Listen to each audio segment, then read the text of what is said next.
This is a presentation of the Oklahoma Sports Network. Any other use of this telecast or any pictures, descriptions, or accounts of the game without the Oklahoma Sports Network's consent is prohibited.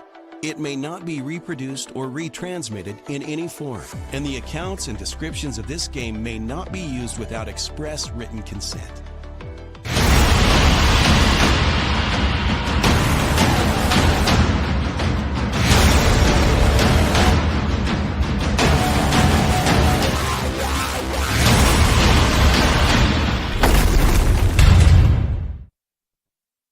Welcome to the Arctic Edge Arena here in Edmond, Oklahoma, site of roller derby. Yes, as we came in June, we got one here in July. We have one in August, and we are so excited to be here. The Twister family has been really, really outstanding for us, and so we want to have that continue with live Saturday afternoon. You know, we always say sports is our middle name. So if it's a sport, and this is, we want to be a part of it. So enjoy what is going to be a triple header here today here in the arena, and we're glad to bring it to you with the Twister City Bunch. And we've got some matchups. We're going to have the triple header that is actually three times the action. And we're live on Facebook Live, and if you've joined us there, like us there, you can follow us there. You'll know what we've got coming up in the future. Then we're also streaming on YouTube. Subscribe to our YouTube channel, especially if you want to watch any roller derby action. Those contests will stay up for a calendar year. We want to thank our fine sponsors, the Humankind Hospitality. Tonight's live stream is brought to you in part by the wonderful friends at Humankind Hospitality Services, family of restaurants and bars, including the Picasso Cafe, also Sauce by the Slice, Frida's Southwest, The Other Room, Flamingo Tiki, all of which are conveniently located here in the metro in Oklahoma City. You won't find a better family of restaurants anywhere in the state of Oklahoma, so go visit our friends at Humankind Hospitality, where you're all humankind serving humankind. And I'm going to introduce Sass with me that's going to do the first match with us. And how excited are the girls to get out here? I know this is kind of that tail end of the season. You know, you kind of start in the summer, and then you look up and you say, wow, a lot of that stuff's already gone. But how excited to get on the rink back here at Arctic Edge Arena? So anytime that we get to be on skates and skating with our friends, we're always excited. It doesn't matter when it is. The team that's getting ready to play, our Victory All-Star squad, they actually just came back from a showing in regionals down in Austin about 2.5 weeks ago.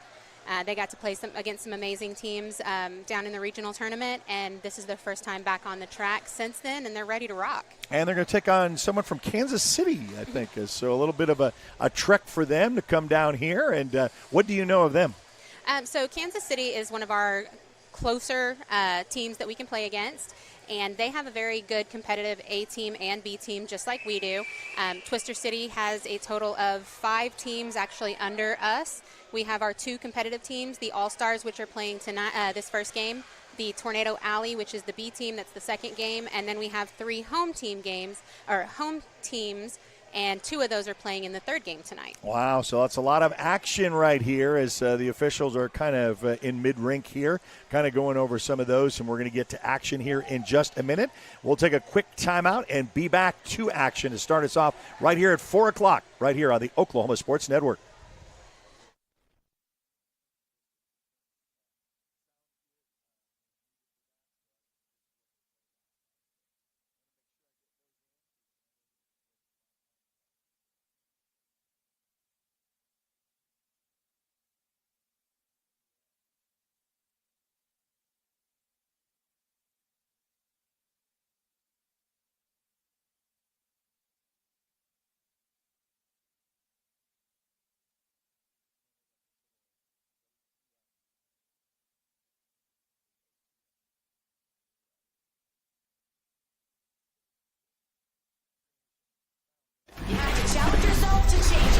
What the is Orange Theory? It's like having a personal trainer in a group setting, but it's better experienced than explained.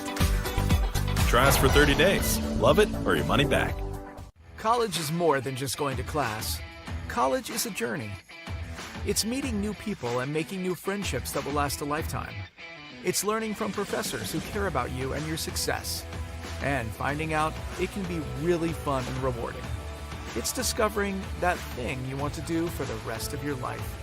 Cameron University is all about helping you grow and succeed, because your success is our success.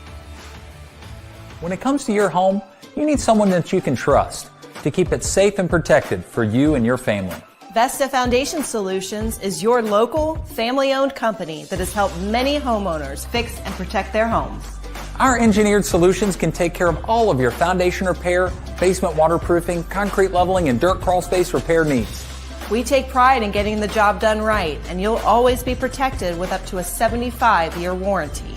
Contact us today for a free estimate.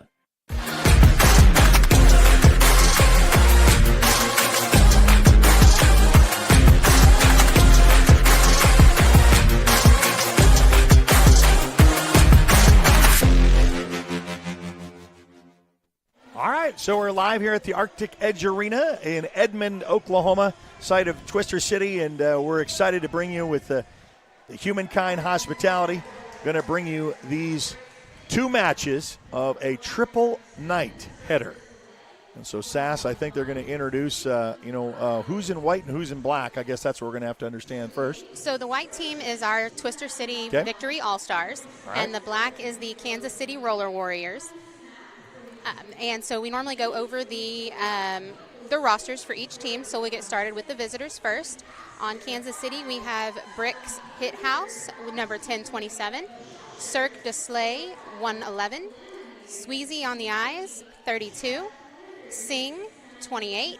Scorchy, 2911. Kimbo Slicer, 303. Honey Smack, 33.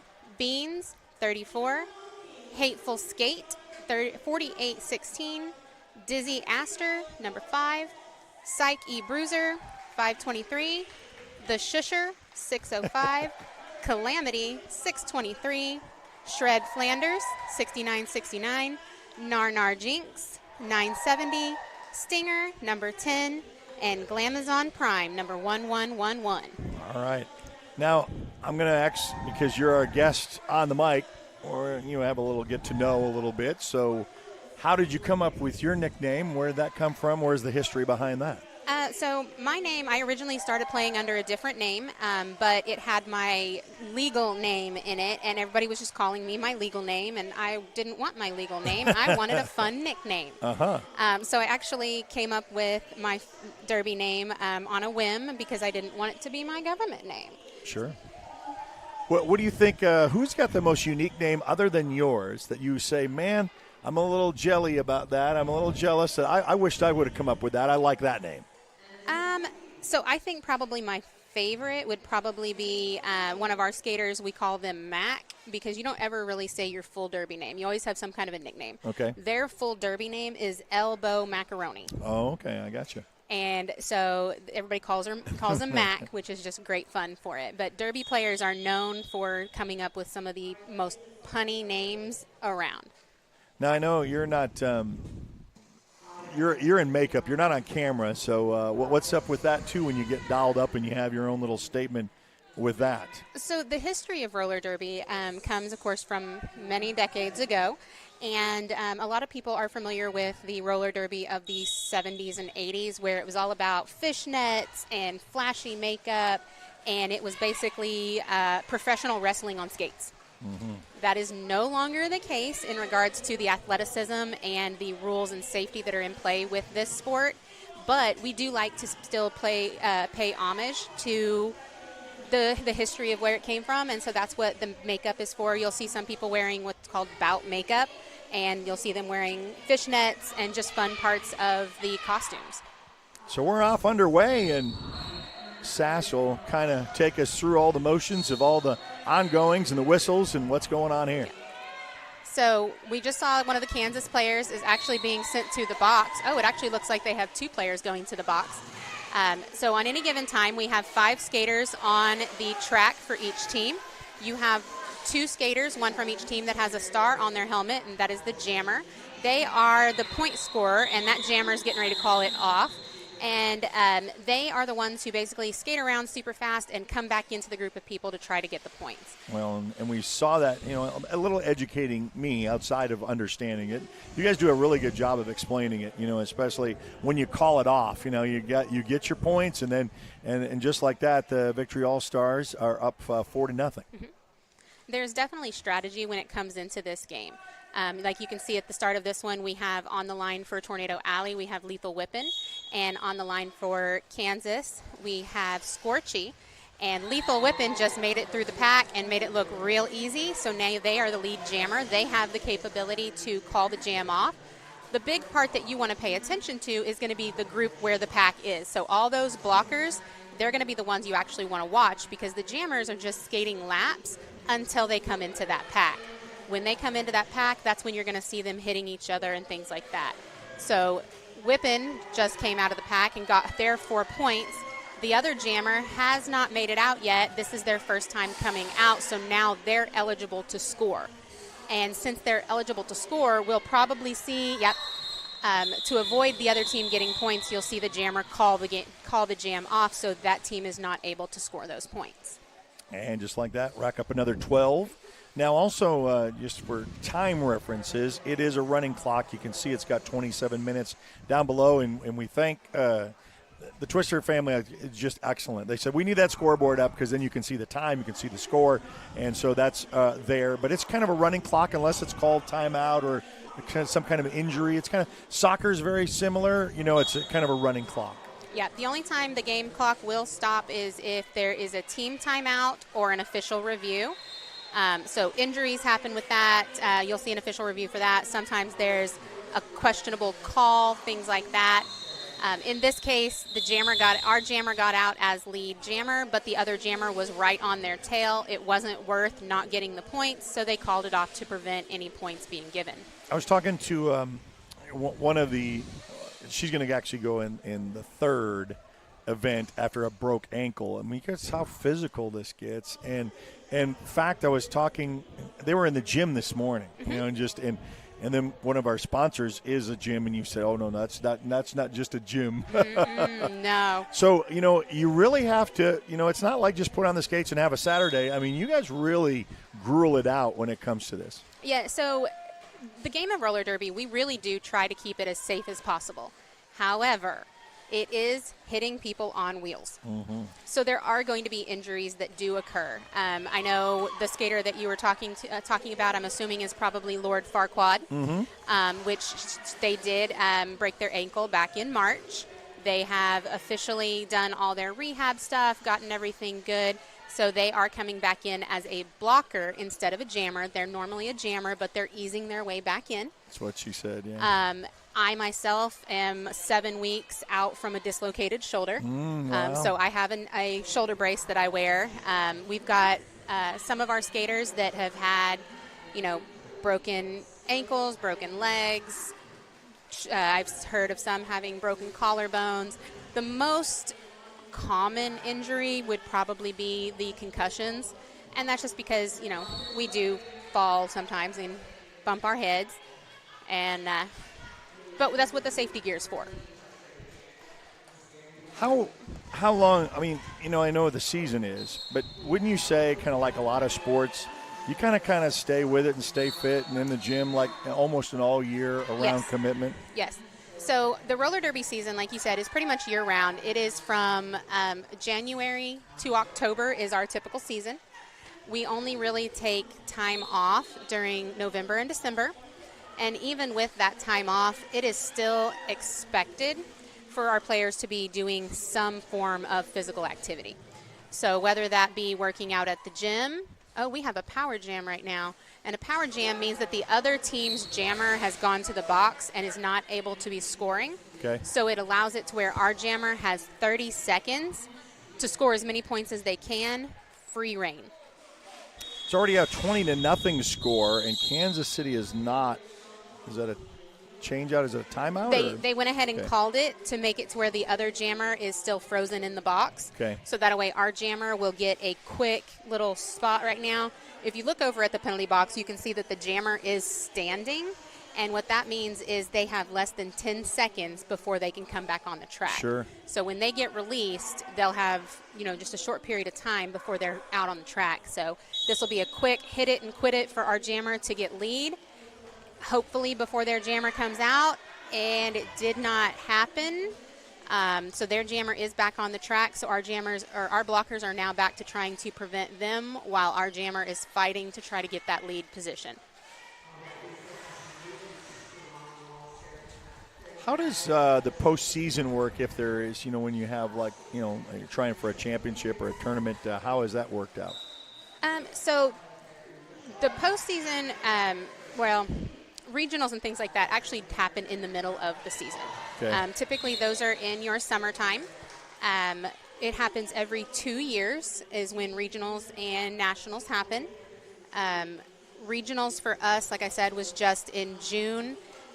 There are 4 or 5 regions within the WIFTA League, and they all were just converging, I think, in September for nationals, but do not quote me on that actual location and timeline. Well, you've been very informative so far. So, so far, very good. It's like, it's a lot of things. It's entertaining for those who come to watch. It's very competitive.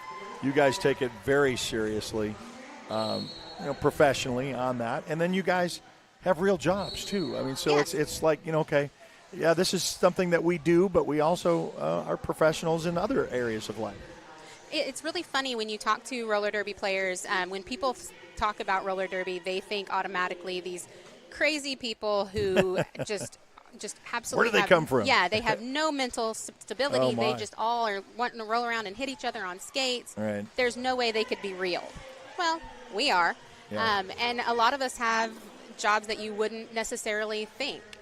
We have some teachers that are on the league. I know of at least one kindergarten teacher and one first grade teacher that are on our teams. One of them is playing right now.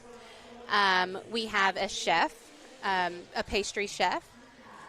We have some financial advisors on the with their with their stuff. So just because we like to get on skates and hit each other, an OU professor in her repertoire. We've had her on. She's doing the public address announcing at this time, Cheyenne. We've got Whippen out there again for Twister City as the jammer. Now, you have a 36-0 advantage. If you're kind of coaching Kansas City, what are you telling them that they need to do at this point to try to get points? So for me, I would be telling them, number one, calm down, play our game. Yeah. Because a lot of teams, this first half of the game, they get kind of overwhelmed and they just get in their head because they're like, we're going to play, we're going to play, we're going to play. Right. And they don't think about, okay, calmly. We don't want to come into this game playing hot and heavy. We want to play smart. The other thing is get your lead, get your points, and call it off. This game is very much dominated by whoever gets the lead position. Mm-hmm. And so like that jam right there, Kansas City was able to get their lead jammer, so they were able to get points. They finally got on the board. Correct. So a 36-1 advantage by the home squad with Victory All-Star squad with about 20 minutes left to go in the first half. And that says, that score looks like it's really a big deficit. Yeah. But in roller derby, that's 2 jams. Yeah, you can score pretty quickly. Mm-hmm. Yeah. That's the other thing is, too. And, and for those who kind of semi-watching like myself and educating ourselves in the process. And, there's a big collision down there. And you got to know the rules, too. When you get out here, it's not just like pushing and shoving and, it's. So Trangi, number 420, which was the jammer for Twister City, they actually just got a penalty, which is called a cut. And so you'll see the refs holding up an X with their arms. That, yeah. And that's saying that what they did is they went outside of the boundary of the track. On the track, we have an interior line and an exterior line. You have to stay within those markers, just like in football or soccer or something like that. You can't go out of bounds. Well, in roller derby, if you go out of bounds and you come back in without going in behind the person who knocked you out, you get what's called a cut track, and you end up in the box. Yeah, I've noticed this, and I know in a little bit of hockey that you can go in the box for a penalty, but I've noticed there's a lot more in the box with roller derby. There's a lot of individuals that go in the box for that time frame, it seems. Yeah, so our penalties are only 30-second penalties. Okay. And you'll see things like I said, track cuts. We have penalties that are called back blocks because, again, we want to keep everybody safe. So there are certain areas on a blocker or a jammer that is a no-hit zone. You cannot hit them there. If you do, it is a penalty. You go to the box. You can't hit in the wrong direction. There's one that's called a directional. So roller derby is played going in a counterclockwise direction. If you hit somebody going in a clockwise direction, you will get a directional. You will go to the box. There's also one called a forearm because you cannot use your arms from the elbow down, and you can't use your feet from the knees down to block people. And so those will cause penalties on that as well. You can get a low block and a high block. Low block is using your skates. High block is using your head. And then you've also got things like insubordination and stuff like that.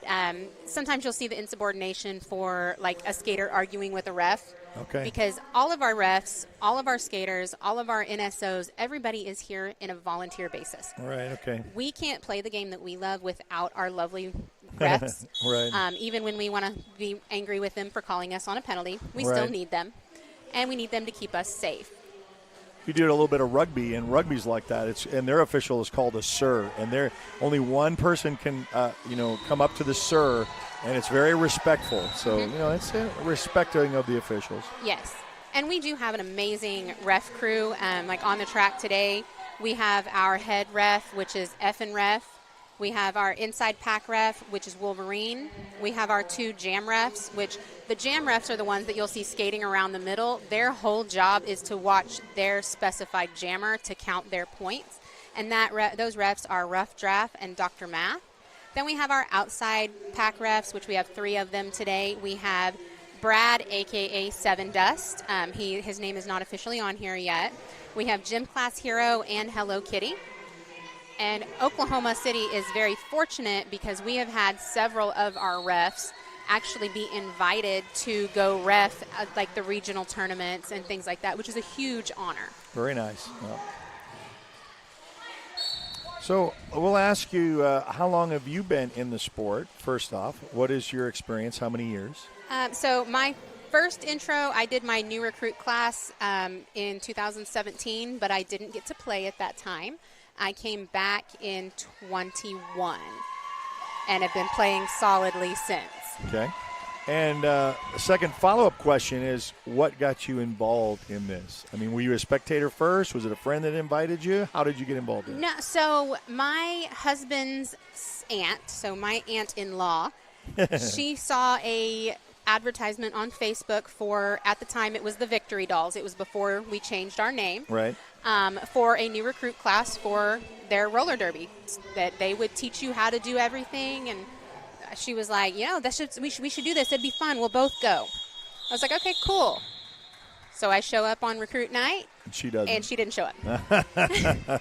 One got recruited, and the other one says, aha, that was my plan. Yeah. I got you over there. Definitely. Yeah. And I watched they gave us the information that night, and they were very specific about you do not have to have any knowledge about roller derby. Wow. You don't even have to know how to skate. We will teach you all of it. So we do have new recruit classes that come up normally 2 to 3 times a year. And we have all the gear for you. We have loaner gear for you to use so you can test it out and see if this is actually something you're into. That way you're not having to go all in and spend all the money on the skates, the pads, and everything straight out of the gate. We have our new recruits and our regular practices at Starskate Midwest City off of Air Depot in Midwest City. And our coaches for our new recruits, one of them is Sharpie Marker, who was on the track a little bit ago. I don't see them out there right now. And then Jambi, which is number 35, they're our athletic committee, so they kind of help figure out what's safe for everybody and what is appropriate for everybody to learn. So we definitely invite everybody to come out, and we will get you all kinds of hooked up and get you addicted to this lovely sport too. So how does how is that growing? I mean, how many people do you think, in a given year sign up to try to give it a try? So on our new recruit nights, we normally have 15 to 20 people show up for each of those nights. Of that, we normally keep 3 to 5 from each group that sticks around with us. Some people come in and they're like, this is really cool, but I don't want to skate. And we're like, that's cool. We have something called non-skating officials. Oh, that's And great. so you get to be around roller derby. You get to have all the fun that we have without being on skates. You're the ones that are keeping us in the penalty box, telling us where we need to sit. You're the ones that are in the middle, like our other friends, the lovely people wearing black in the middle of the track that are tracking the penalties for us. Because if we get a certain number of penalties, we actually get kicked out of the game. Wow. We don't get to have more than 7 penalties in a game, or you get to get out. Because, again, it goes back to that safety. Is there any past that penalty? I mean, is that just for that night and you can come back the next, or does it it's just extend for that game. For that game, yeah. Okay. The only time something can extend is like if you're in a tournament situation and you do something that is just seen as absolutely unbelievably egregious. Yeah. Then they can kick you from the entire tournament. But I've never seen that actually occur. Well, after a drought for a little bit from Kansas City, they finally got on the board and added to their points. So, as you say, 64-25 victory, All-Star in the lead with about 12 and a half to go here in the first half.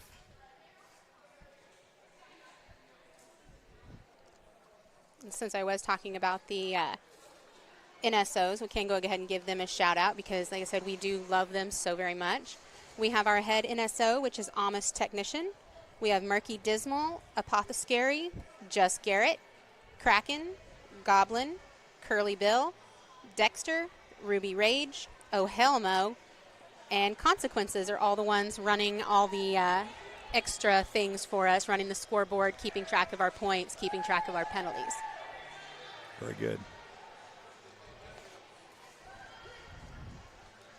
It looks like we have a team timeout going on right now for Kansas City. So that means that they get to have their little chat over there. We get to have a little chat over here. But mostly we just kind of goof off on the track during these. Yeah. If it's not ours. A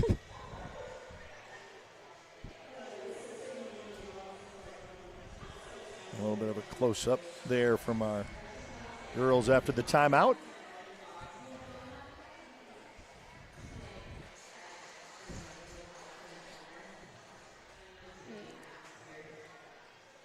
Looks like Kansas City is going to try to block our pack in, and that just means to give them a little hard time. When you see teams set up like that, they're probably going to try to sweep them. Oh, and I was wrong. They decided to go around and try to group up that way. Shows you how difficult it is to get out of that. I mean, I know everybody's in their position to block and make sure it doesn't,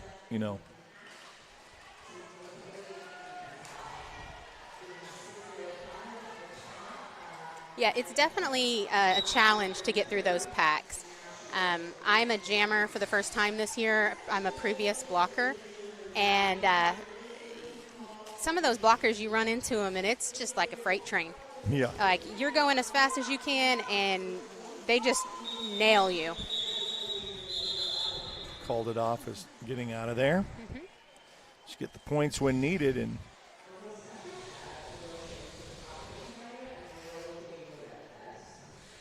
watching roller derby from the Twister City here in the Edmond Arctic Edge Arena.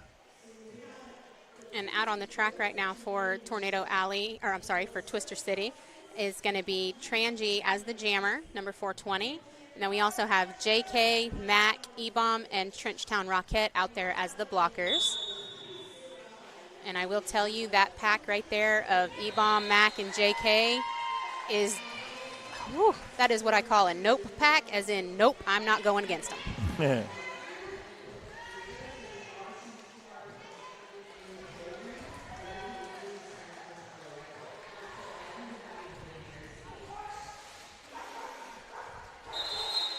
And Transi's going to go ahead and again call that off. They got their points before Kansas City could get any. That's the strategy part, just kind of, you don't really look for greed for getting massive points, just the points that you need to get at that moment. and then just keep nickel and diming your way up. Yeah, even if you get out and you become lead and it's a score of 0-0 at the end of that jam, 0-0 is still good. 0-0 is still even versus, you getting out and getting 0 points, but they got 4. So the strategy to get it called off is to keep your points versus letting them have theirs.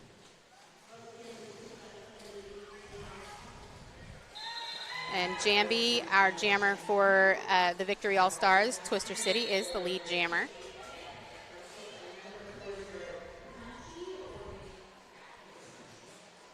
And you will see that their jammer, Kansas City's jammer, has now pulled the star off of their head.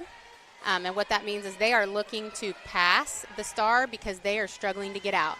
Sometimes they get out, sometimes they don't, and they just got to meet the lovely blocker as Betch, and that is a devastating blocker. Want to thank Orange Theory Fitness, 1 hour full body group without focusing on heart rate based training. The workout is backed by science and tracked using the latest technology. Each workout is inspired and led by certified coaches with over 1,500 locations across the U.S. You're closer to achieving your fitness goals than you think. Visit orangetheory.com today for more info. And we did just have a jammer swap, and what that means is the game cannot play without a jammer on the track. So in this situation, Twister City's jammer was already in the box, and then Kansas City's jammer had to go in for a penalty, and so that means that they can't play. So Jambi was able to be released right then, and their jammer had to sit for their penalty. They didn't have to sit for the full amount of the penalty, but they did have to sit for the same amount of time that Jambi was in the box. And this will be a full 2-minute jam because there is no lead jammer due to the penalties. Running clock is to 8.5. Thanks for joining us on Facebook Live. Those who are on YouTube as well, subscribe to our YouTube channel, follow us on Facebook. Also, you can download our free app. That's probably the easiest way that you can access our sporting events, just by going to your Apple or Android device. Search the Oklahoma Sports Network. It's free to download, free to watch the Oklahoma Sports Network, where sports is our middle name.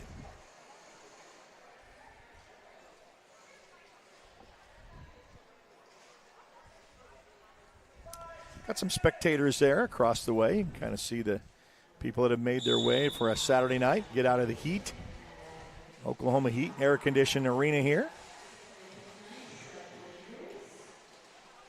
Yeah, a lot of people, when they hear Arctic Edge, they automatically think ice skating, which it is an ice skating rink, but they have 2 rinks, and in the summer, the back rink, they melt down and is an amazing, nice concrete pad for roller derby. Yeah, it sure is. Perfect situation. Best of both worlds, because, the other arena still stays with the ice. Opportunity.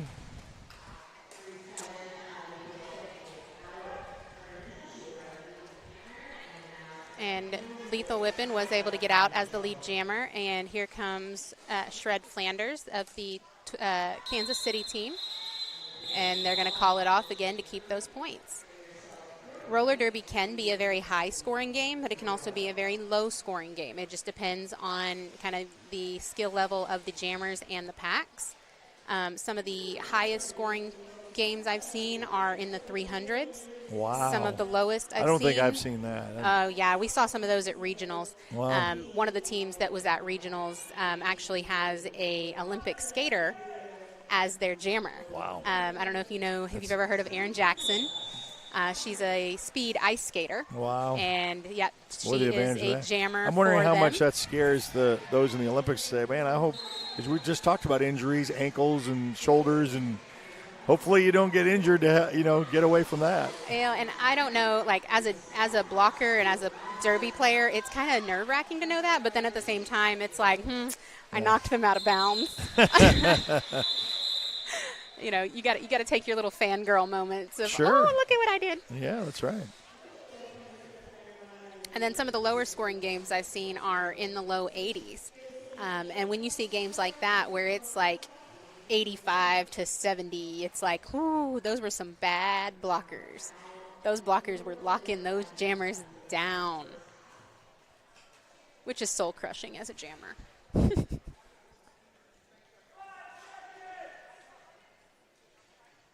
We have Hoity Toity on the line for Twister These are City. some of the names I remember from Yeah. last year. It's like I wasn't here for the June event.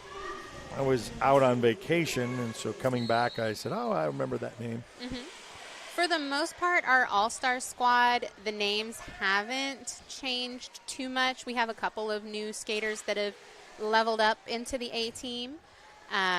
We have number 6, JK. They are a newer skater into this the All-Stars. We also have Baja Blaster, but I don't believe they are playing this evening. Or if they are, I don't see them. They just recently came up into the All-Star squad. Now, I know that we watched, we're watching All-Stars, but for those who are kind of, okay, maybe this is something I'd like to try, like for you for the first time, you don't come out at this level first. So No. talk a little bit about, where you get started before you get to this side of it. So the first thing that we do when we get a new recruit, we have the new recruit class, and you have actually 2 classes, so to speak, per week. You have one that's an on-skate class and one that is an off-skates class. Because before you're released to actually play roller derby, you do have to learn how to do the non-skating official stuff. That's how you learn the rules of the game. That's how you learn what's going on the track. Then the other part of that is you do your on-skates classes. And that is where we teach you how to stride properly, so how to stay on your skates. We teach you how to fall properly because we're going to fall. Yeah. And you don't ever want to fall backwards. You want to fall forwards. That's where all of our lovely soft pads are. Yes. And we teach you how to skate backwards. We give you all the tools because we want you to play with us. Okay. We want more friends. Oh, there's Baja. Baja is playing. Baja is number 32 out there in the front of the pack, closest to the jammer for Twister City. Twister City in white and Kansas City in black on the rink.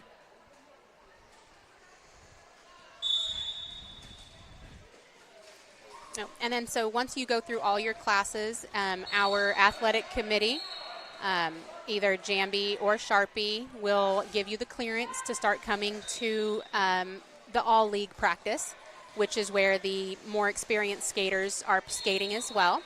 And we work with you. The more experienced skaters, we love to help with our new recruits just because, again, we want you to play with us. And then after that, once you're cleared on that, you will become scrimmage cleared, which means on the Monday evenings when we have scrimmage, which is just our whole team against each other playing in the derby realm, you're able to do that. And once you get to that level, you are eligible to be rostered on our home teams. And if you just want to play the game for funsies, then you can do that as one of our home team skaters. If you want to be more competitive, you can do tryouts for the All-Star Victory Squad or the Tornado Alley B team. So that's a lot of options. And so you're not so intimidated that, they kind of gradually get you in, get you educated on it, and all of what you mentioned, which is always a plus. Everybody that is currently rostered on our All-Star team has played for at least 2 years.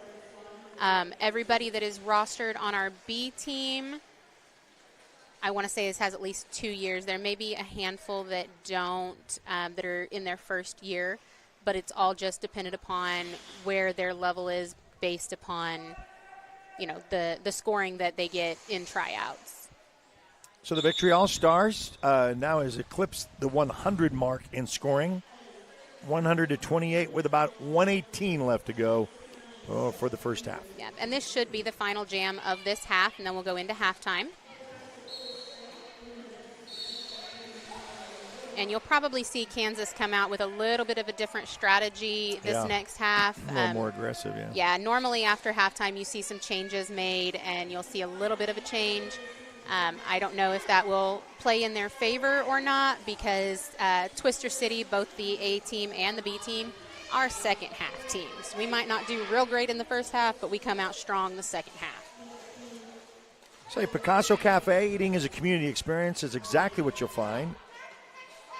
Picasso Cafe, offering delicious, eclectic menu and a wonderful staff that make you feel like family every time you visit. So go visit your friends at Picasso Cafe, a member of the Humankind Hospitality family of restaurants.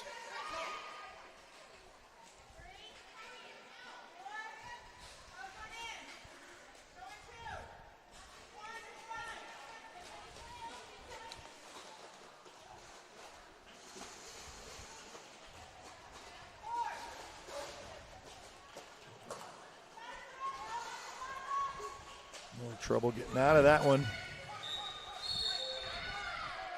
Oh, no.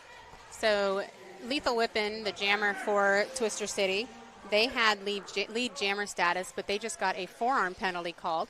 So they are now being sent to the box, which means this jam will go the full 2 minutes.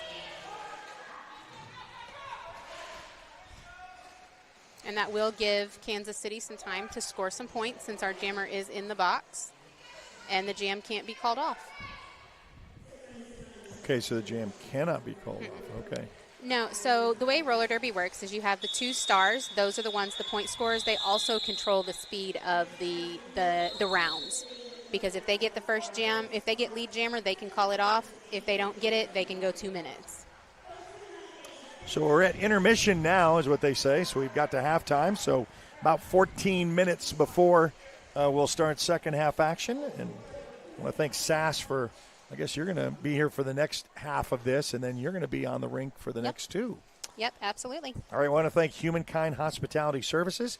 Tonight's live stream is brought to you in part by the wonderful friends at Humankind Hospitality Services, family restaurants and bars, including Picasso Cafe, also Sauce by Slice, Frida Southwest, The Other Room, Flamingo Tiki, all of which are conveniently located in Oklahoma City. So we want you to make sure, building a community, building roller derby together, it's a big thank you to everyone who helps make derby happen here with Twister City. And you can see all the Victory All-Star squads as we're putting that up there on the screen there for you, as we're here at intermission and the Outlaws as well. We actually are not at intermission quite yet because it looks like Twister City has called an official review. Sorry.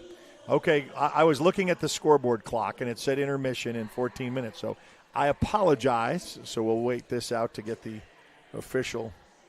It will go to intermission here in just a second. They are just they're calling some official reviews on it, saying that there is something that the refs called that they disagreed with, that they wanted to have the refs look at.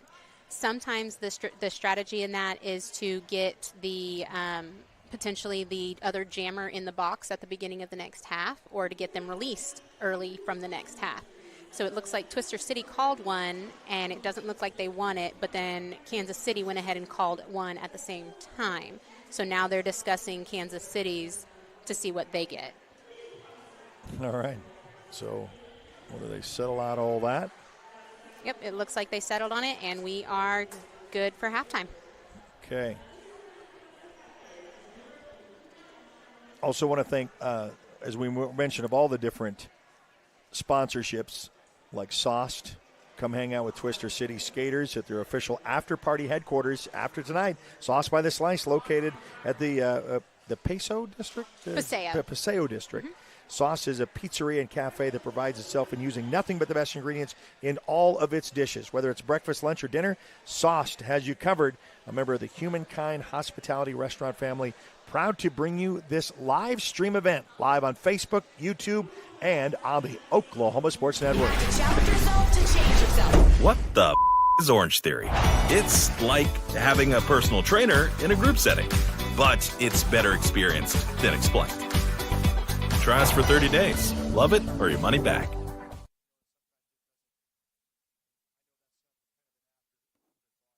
College is more than just going to class.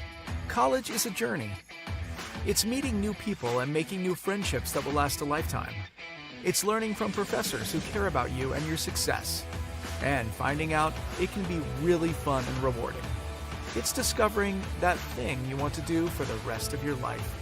Cameron University is all about helping you grow and succeed. Because your success is our success. When it comes to your home, you need someone that you can trust to keep it safe and protected for you and your family. Vesta Foundation Solutions is your local, family-owned company that has helped many homeowners fix and protect their homes. Our engineered solutions can take care of all of your foundation repair, basement waterproofing, concrete leveling, and dirt crawl space repair needs. We take pride in getting the job done right, and you'll always be protected with up to a 75-year warranty. Contact us today for a free estimate.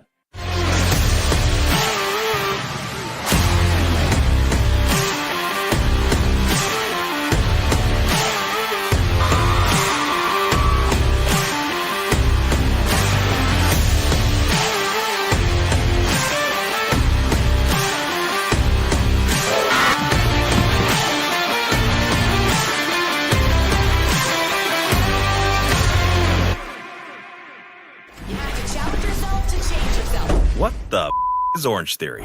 It's like having a personal trainer in a group setting, but it's better experienced than explained.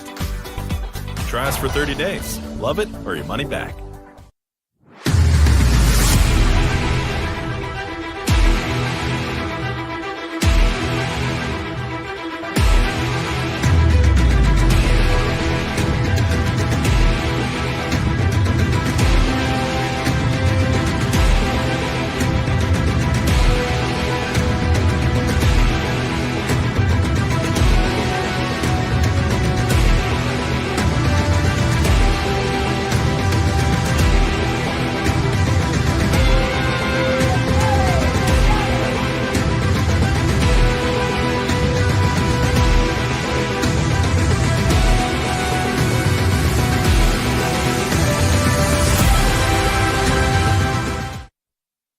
Well, welcome back to the Arctic Edge Arena here in Edmond, Oklahoma, and site of this roller derby, and it's really a triple header because they've got 3 matches tonight.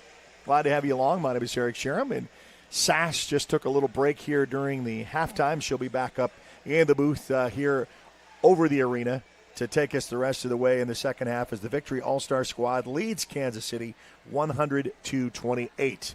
Want to remind you that if you're on our social media platforms, we kind of reach you where you live. Where do you live? Are you on Facebook? Are you on Instagram? Are you on X? Are you on TikTok? Well, you can find us on all those social media platforms. Also, we make sure that you can download us on Roku, Amazon Fire, and Apple TV for your home devices. And then Apple and Android device, just search the Oklahoma Sports Network. It's free to download, free to watch. And we've got 12 schools in the network. We want to say that Jones is our newest addition. So we have all 3 schools from the Middale area. So it's Midwest City, Carl, Albert, Del City. We have Newcastle and Jones. That's all in the Oklahoma City metro area. Then we've got Southwest Oklahoma wrapped up as well with all 3 Lawton schools, Cache, Elgin, Altus, and Walters, along with Lawton High, MacArthur, and Eisenhower. So we've got football coming up right around the corner, which you kind of saw with a little bit of a tease that we are going to be doing. We've got about 5.5 minutes left before we start this second half action. Of course, we want to thank our fine friends at Humankind. They are our biggest title sponsor. As Humankind brings you this live stream, a family of restaurants and bars, including the Picasso Cafe, the Asu on Paseo, Sauce by Slice, free to Southwest, the other room, and Flamingo Tiki, all of which are conveniently located in Oklahoma City. You won't find a better family of restaurants anywhere in the state of Oklahoma, so go visit our friends at Humankind Hospitality. We're all the Humankind serving Humankind. So that's pretty easy to remember as well when you're out in the area. And Orange Theory Fitness. Orange Theory Fitness is a 1-hour full-body group workout focusing on heart rate-based training. Their workout is backed by science and tracked by the latest technology. Each workout is inspired and led by certified coaches with over 1,500 locations across the U.S. You are closer to achieving your fitness goals than you think. Visit orangetheory.com for more information. We will take a brief timeout and be back to action, second half action, as we saw up there on our scoreboard. Victory All-Star Squad leads at the half over Kansas City, 100-28. This is the Oklahoma Sports Network.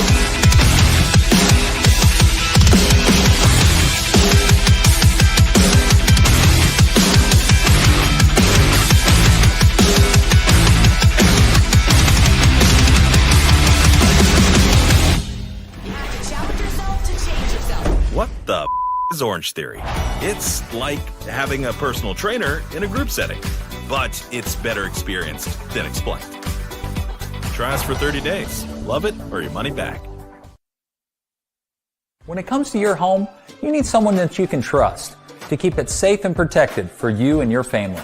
Vesta Foundation Solutions is your local, family-owned company that has helped many homeowners fix and protect their homes. Our engineered solutions can take care of all of your foundation repair, basement waterproofing, concrete leveling, and dirt crawl space repair needs. We take pride in getting the job done right, and you'll always be protected with up to a 75-year warranty. Contact us today for a free estimate. College is more than just going to class. College is a journey. It's meeting new people and making new friendships that will last a lifetime. It's learning from professors who care about you and your success. And finding out it can be really fun and rewarding. It's discovering that thing you want to do for the rest of your life. Cameron University is all about helping you grow and succeed. Because your success is our success.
Well, welcome to the Arctic Edge Arena, part of the Twister City family, easy for me to say, here all summer long, and they're home and they're away, and this is an opportunity as they get from the halftime. The Victory All-Star squad is up 100-28 over Kansas City.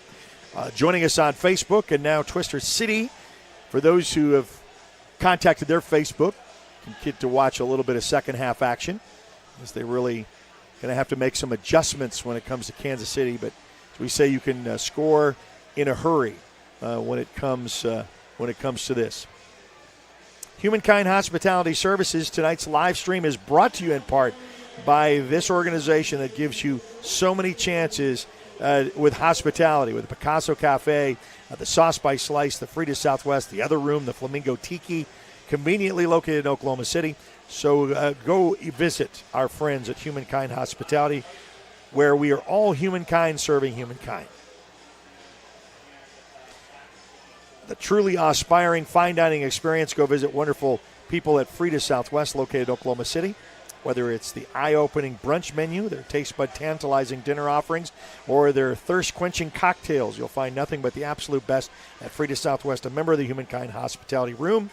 And then don't forget Sauce by Picasso. They will be there, they meaning the girls, the Twister City Skaters, at their official after-party headquarters. Sauce is a pizzeria and cafe that provides itself in using nothing but the best ingredients in all of its dishes. Whether it's breakfast, lunch, or dinner, Sauce has you covered.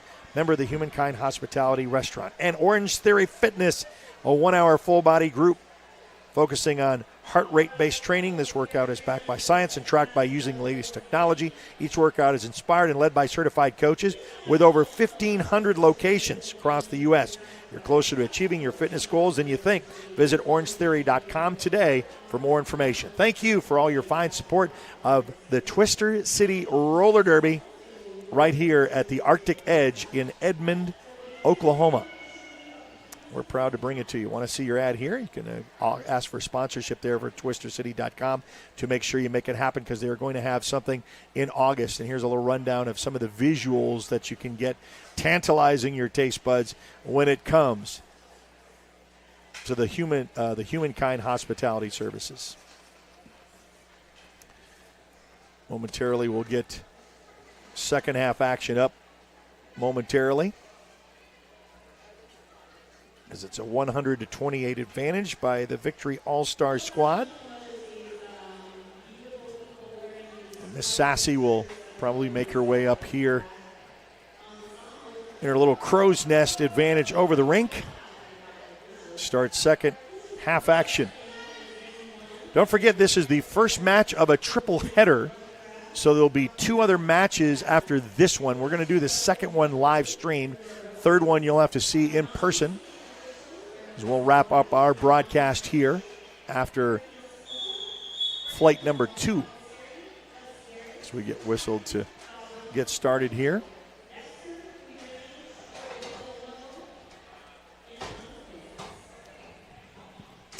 And indeed, Miss Sassy making her way up the ladder in her black stockings and her. I was going to ask you what made you do the big eyelashes up and down on the one eye. Is there any particular?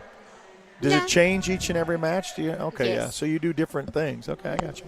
Yeah, I just do it based upon what sounds fun. Yeah, I was late coming back because we have a humanities group over here with puppies.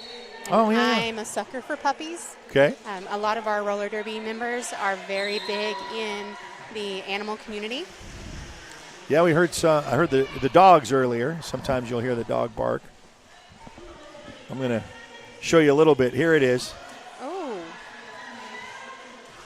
Now you can say hi. There you go. I want to make sure you saw that I wasn't making it up. She is dolled up for sure. And Kansas City definitely came out hitting hard that round. And you kind of suspected that. You talked about the change of the complexity of the second half. They're not going away silently. No. You don't make a trip from Kansas City to say, okay, we're just going to skate around and let things happen. Well, and like I said, with roller derby, just because it looks like a heavy deficit does not mean anything. I mean, you get a couple of, 16, 20-point jams, and you're right back into this.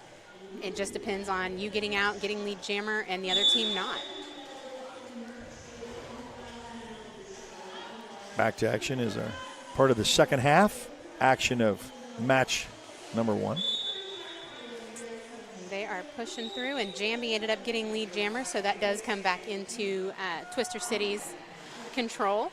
But Kansas City is right back on their tail, so you should see Jambi hit the points, get them, and call it. Wow.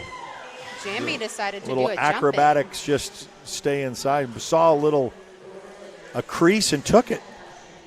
Some of our jumpers are very jumpy, and they have no problem taking that apex. Just like that, Jambi just makes it look really easy, doing those hot feet through that pack. You'll see Jambi do a lot of jumping. You'll see Trangela Lansbury do a lot of jumping. Most of the rest of us are not real jumpy. We will if we have to. And this Jambi's just making it look real easy. She's making laps. Adding to the points for the Victory All-Star squad for Twister City.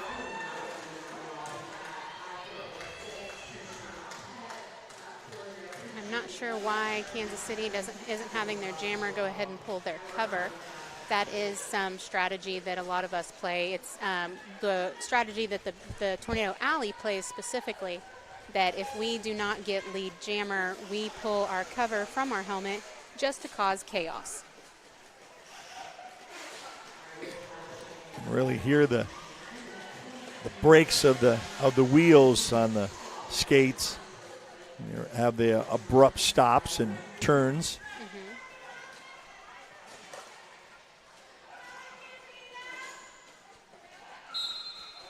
I don't think we talked about it, but at any given time on a roller derby team, we do have 5 skaters. We have the jammer, which is the helmet, which is the person with the helmet cover that has a star on it. We have a pivot, which is a person with a helmet cover that has a stripe on it. And then you have your blockers, which are the 3 other skaters on the track with that team. The point scorer is your jammer. They are the only ones that are able to get points. And if at any point in time that jammer decides they are just tired, they can't do it anymore, and it's not them to be able to call it off, they can take that star off of their helmet and pass it to the person wearing the stripe, and now that person has become the pivot or the jammer. Now, in what position will you be in this match number 2? Which will you'll be in? Number 2, I should be a jammer. Okay. It's possible that I'll be pivoting, which is the stripe, but mostly I will be a jammer. On the 3rd game, I will be a blocker. Okay. Guess there's a strategy in that too to kind of get you in the positions when you're playing. And talk about how grueling that is to play 2 matches. You're just like, oh, we're just skating around here. I mean, this is very physical, as you can see, and that's not a short track, nor is it short timed. No, it's definitely exhausting. It just really depends on how many players you have that are doing that. Like tonight, we have both an all-star game, a Tornado Alley game, plus a home team game. Yeah. So with that many games, almost everybody that is on the track will be on the track for at least 2 games. Wow. Some of them will only be on there for 1 game, and we actually have a couple of the players right now on the track that will be in all 3 games. All 3, wow. Yeah, so Vortex, number 0, right here in the pack is one that'll be in, I believe, all 3. I'm not confident on that, but I know number 6, JK, that is being sent to the penalty box, is in all 3 games. She is a bubble skater for our All-Stars, meaning she's not full-fledged All-Star, but she's almost there. She is also one of our co-captains for the Tornado Alley team, and she is a blocker on our Outlaws squad.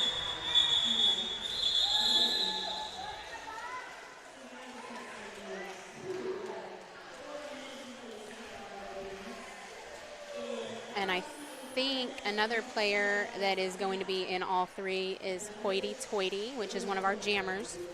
I believe they're playing in all 3. Yep. They are a bubble Tornado Alley skater, meaning they are on the All-Star squad, but they also play with the Tornado Alley. Because they don't get as many reps with the All-Stars, so they get their main reps with Tornado Alley. And then they are also part of the Lightning Quads home team. What's kind of fun about the home teams is we go from being able to play with our teammates to against our teammates, and that adds a little bit of a funness to it, because although we like to hit other people, we also really like to hit our friends. Well, at least you admit it now. Yeah. Anybody that tells you that they don't like to hit their friends in roller derby is playing the wrong sport. Okay. So go find something else to go do. Yeah, if you don't want to hit your friends into roller derby, don't play roller derby. And Trangela just came out of the box and just did some fancy footwork around that Kansas City pack to get into scoring position. And they've got 2 to beat now. They got all 4 of their points. It looks like Kansas City is still having a trouble with that pack, which I definitely understand that, because that's one of those packs that just I don't want to. Escapes again. Don't forget Orange Theory Fitness, 1 hour full body group. A workout focusing on heart rate based training. The workout is backed by science, tracked by the latest technology. Each workout is inspired and led by certified coaches. With over 1,500 locations across the U.S., you're closer to achieving your fitness goals than you think. Visit orangetheory.com today for more information. Yeah, if you've never done an Orange Theory Fitness class, it is definitely something worth a try. I have not. It's a lot of energy. If you ever get the thought that you get bored with your workout, they do not allow you to get bored. It Okay. is a Intense. interval workout, so they change Okay. what you're doing, so there's not really time to get bored. Right. So you mean I can't just be on my phone and go on my social media during that little? Yeah. No. You see people in gyms when they're on there, if you're on a walking thing or you're just kind of like casually working out. This is a little bit different than your casual workout. Yeah, if I remember correctly, they actually have a heart rate monitor that they hook to you, and you are trying to keep your heart rate between a certain amount on the screen in front of you based upon what they're having you do. So it's really an entertaining workout. So it's about 100 advantage. It's 147-47 here in the second half of the first match of the triple header. And the Victory All-Star squad is led from the beginning and has never looked back so far, but we've got about 20 minutes left before we end regulation.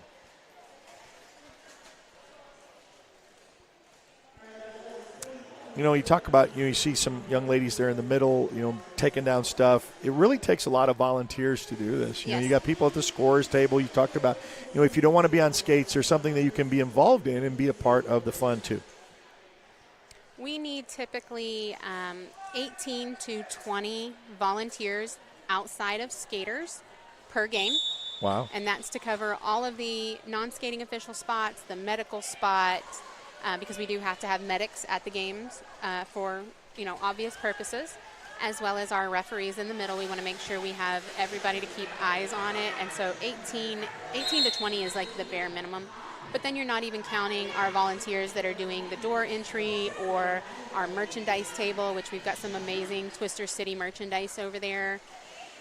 We have hoodies and T-shirts. It's just really made it a full-blown experience with all the stuff they got.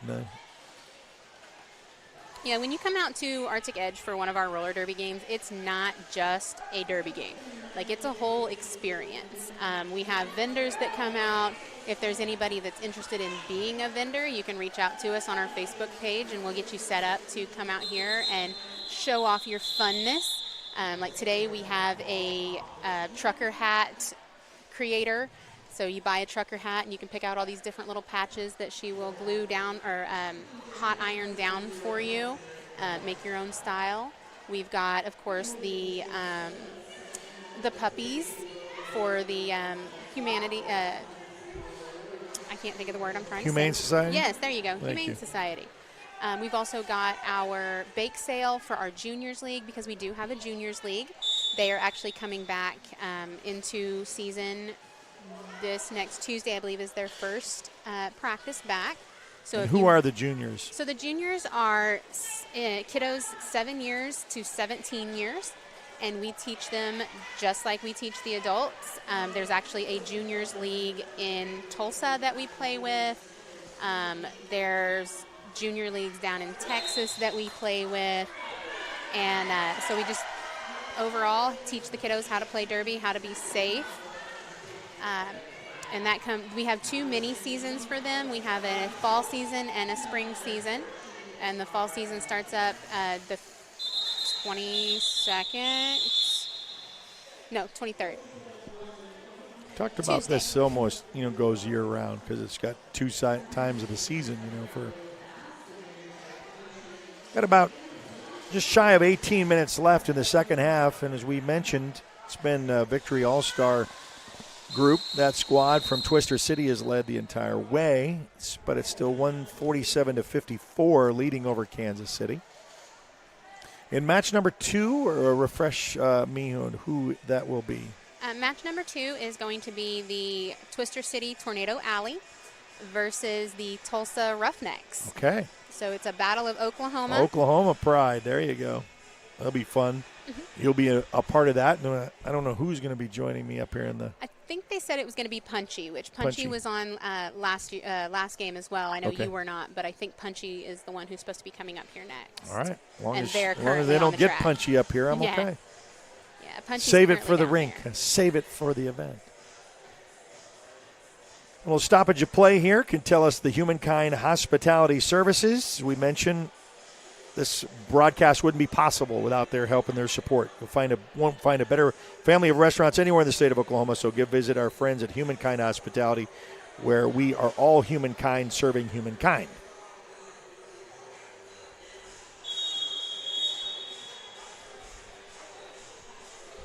So Sass is, along with myself, Eric Sherem, part of the Oklahoma Sports Network, and we're going to be back here in August for our final presentation here at the Arctic Edge Arena here in Edmond, Oklahoma. And we'll have high school sports with our 12 schools up in action, as summer used to be when I was a kid, was after Labor Day in September. Now it's the second week of August. So, so school is about ready to get back in gear. I know more schools go back the 8th of August this year. Yeah, it just seems like earlier and earlier. I mean. You know? I know they say, well, yeah, but you get out in April, you know. I say, yeah, okay. It's April and May, you know, first part of May, and June, July, and just that last week, and then back to action. Yeah. Well, and that's part of the reason why our Juniors League doesn't go in the summer, is because we know there's a lot of people out of town, things like that. So our Juniors League, we do it during the spring part of the school year and then the fall part of the school year. So that's why it's coming back now, is because they're getting ready to go back to school. Sure. And my daughter's excited. She plays for our Juniors League, so she's excited to get back on her skates.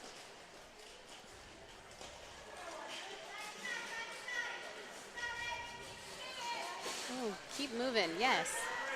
So as you can see, Lethal Whippin was really dragging that pack out, trying to get him to let go. And it's a lot of work to get that to happen. That's a lot of leg power right there. As a jammer, we would love to play Don't Touch Me Derby, but that is not how it works. See, even with the pads, it's still concrete, though. I don't care. I mean, can't take away from the hard impact that it still brings. You can try to cushion it all you want, but it's still a blow, you know. It's still it is. It can be a little bit jarring. of a bruise, you know. We really don't bruise our knees that much because of the pads that we do wear. They are very soft and squishy. The parts that we bruise more frequently than not are our shins, and that's normally because while we're skating, somebody lifts their skate up and it just happens to hit us in the shin, and our shoulders. And that's because, of course, we're dropping our shoulder into hit the other person, and so they get a little bruise on them sometimes.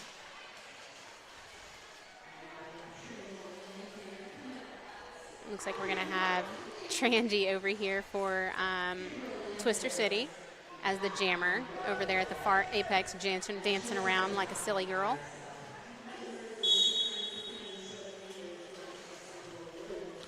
About 15 minutes left to go here. Second half action. It's been Victory All-Star Squad in the lead. And from really the get-go. And they just keep padding points to their lead. Very, very efficient. They played this very well. They came out, executed what they wanted from start to finish. They just got to finish it now with 14 minutes left. Well, and one thing I could definitely say about any roller derby team that I've seen play, for the most part, I'm sure there are some outliers, but almost all the teams that we've ever played against, it does not matter how big the deficit is, you still play with your whole heart. Sure. Well, I mean, that's why you're in it, you know, and you want to, you know, you train for it. I think every sport coaches will say you play to the last whistle, play for the last seconds, you know, you don't give up, and you just never know what can take place. You know, you just start, like you said, inching away, piling away at points. And you know, the other thing is teams can lay back and say, you know, like, I'm just going to skate around because we got this in the bag, and then give up a big lead.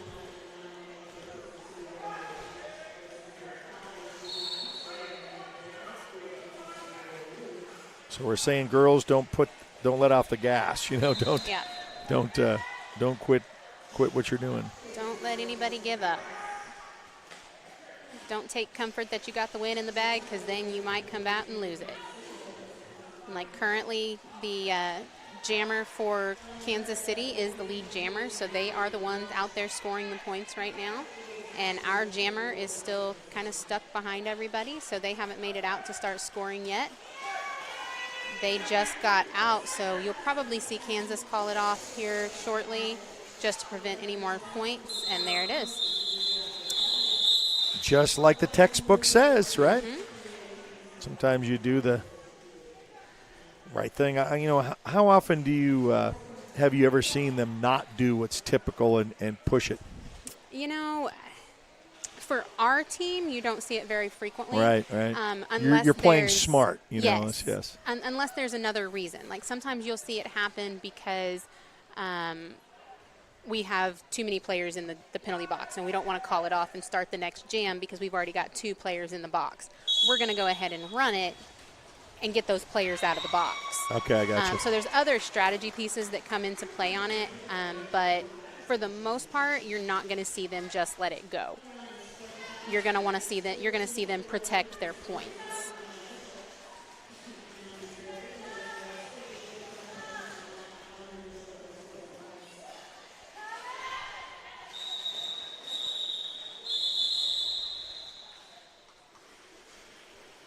Fun start to this match.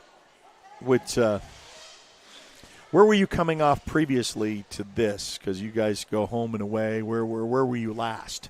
So the Tornado Alley, we just came back from Springfield. We went to Springfield to play in a tournament called Show Me Skate. Springfield, Missouri? Springfield, Yes. Illinois. Okay. Springfield, Missouri. There's 2 Springfields Yep. in my mind. Okay, Missouri. And that's why the tournament is called Show Me Skate. Okay, I got you.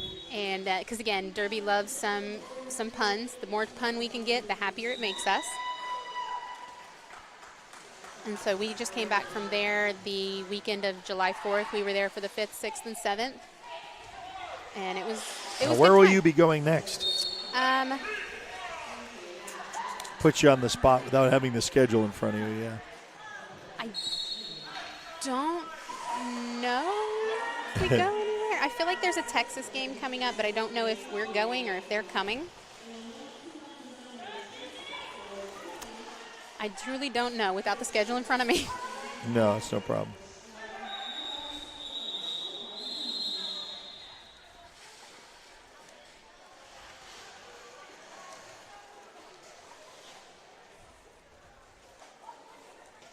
Down to about close to the 10-minute mark here of the second half, as the Victory All-Star squad is up 176 to 58. And the Twister City Roller Derby hosting this event here at the Arctic Edge Arena in Edmond, Oklahoma. Live on the Oklahoma Sports Network, on Facebook, on the network, and on YouTube. So subscribe to our YouTube channel, like us on Facebook, follow us there. Give us a like, give us a comment. You can also follow us on all the other social media outlets, from not only Facebook and Instagram and X and TikTok. Yeah, we're pretty much everywhere. So that was a penalty called on Hoity-Toity. The Kansas City jammer was already in the box, so now it's a power jam for Kansas City to try to take advantage of.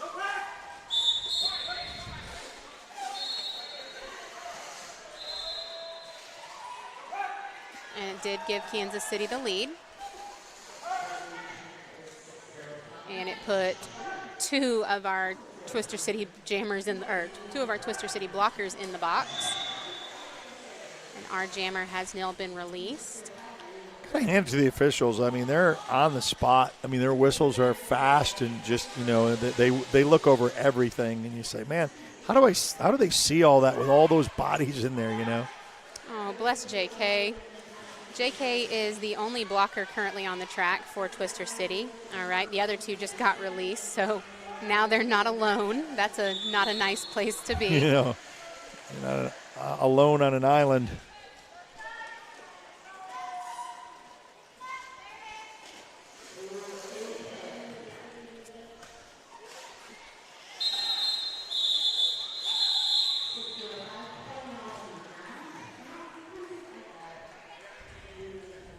And that jammer did go ahead and call it off.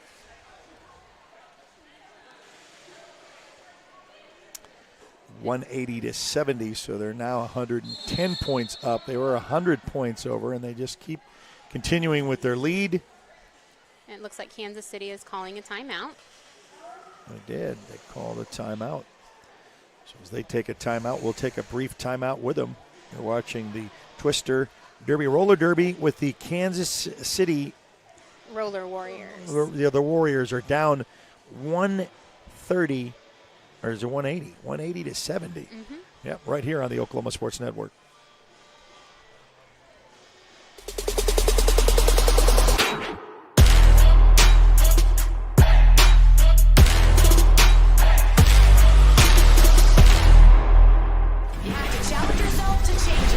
What the is Orange Theory? It's like having a personal trainer in a group setting, but it's better experienced than explained. Try us for 30 days. Love it or your money back.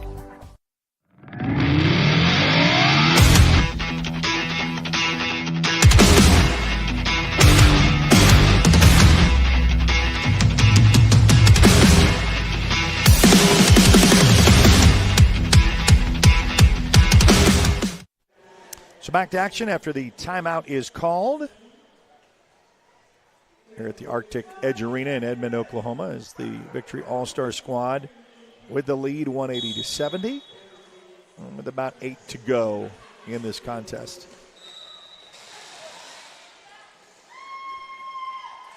And it was starting off with the Kansas City having a 1 blocker advantage over Twister City, and that quickly came to an end.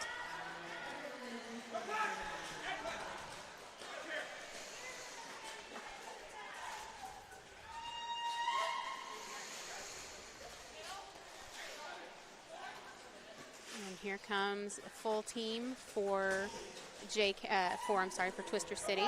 JK is coming back onto the track, as well as it looks like Calamity is coming in from the box for Kansas City. I don't know who Kansas City Jammer is.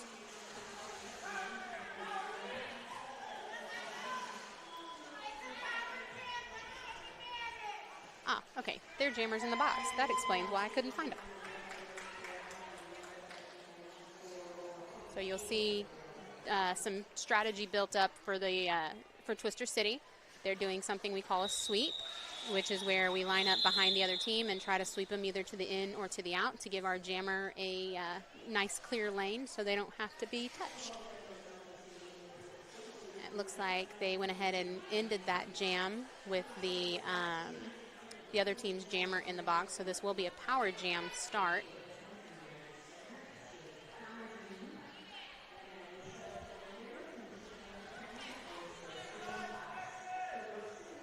So you'll see a little bit of a weird setup by the offense, trying to give that leeway to the. Oh, no, you're good. You're good. You go. No.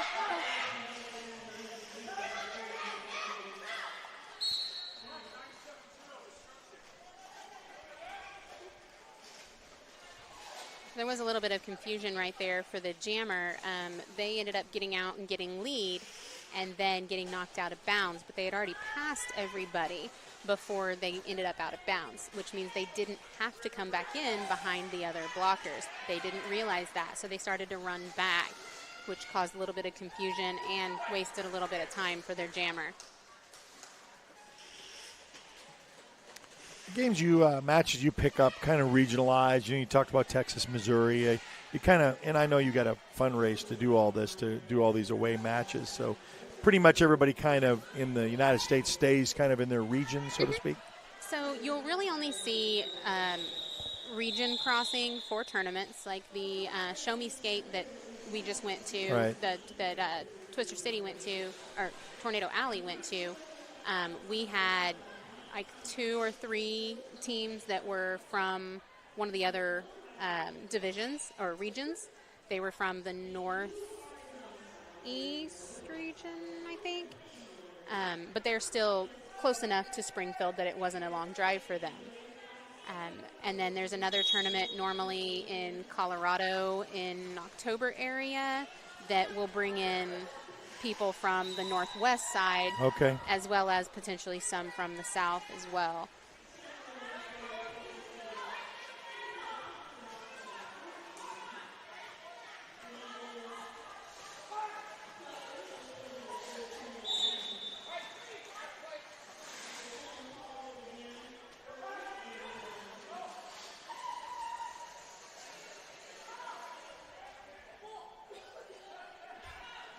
So this will be a big gain for Kansas City if they can capitalize on it, because it looks like the jammer for Twister City has been sent to the box and actually has gotten 2 penalties, one for whatever behavior they had on the track and then one for something else. So they actually have to sit for a full minute of the game versus just the normal 30 seconds.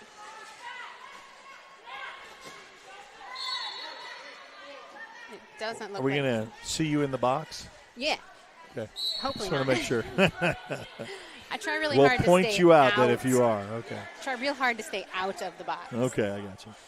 But do I I didn't make know a what kind promise? of player you were. So, yeah, it's just. I would like to say I'm normally a pretty clean player, but the moment I say that, now I'm going Yeah. to end up in the box the entire night. Oh, there you go. It's no more than 7, right? Yeah. Yeah. 3:20 left to go, and as we say, even though they're not giving up on points, Kansas City still trying to scratch their way in. With trying to chip away at that lead, 202-70 your score.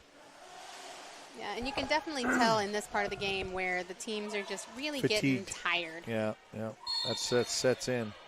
It's an endurance race, and we were talking about this. This is a triple header, so if you're in the area and you say, man, this looks exciting, come on over. I mean, just come on over to the Edmond area in the Arctic Edge Arena. Just put it in your Google Maps search right there. When you start coming into Edmond, you'll find us. And we're in the back section. In the front is still the ice arena. This is the second arena with no ice during the summer in the back part of the parking lot. So you'll find us there because you still got 2 matches left. Yeah, and our next game, the Tornado Alley game, doesn't actually start until 6. So if you want to go ahead and come out, that's still 40 minutes away. Yeah. You have plenty of time to get here from anywhere in the metro to get to Edmond to come see it in person.